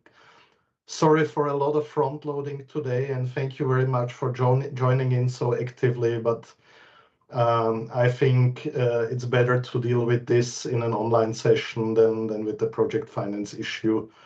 And I think it's easier to digest. Thanks very much for participating so actively. Thank you. Somebody's already Have a nice celebrating. weekend. Thank you. Have a nice evening and weekend. Bye-bye. See you. Bye. Have a nice evening.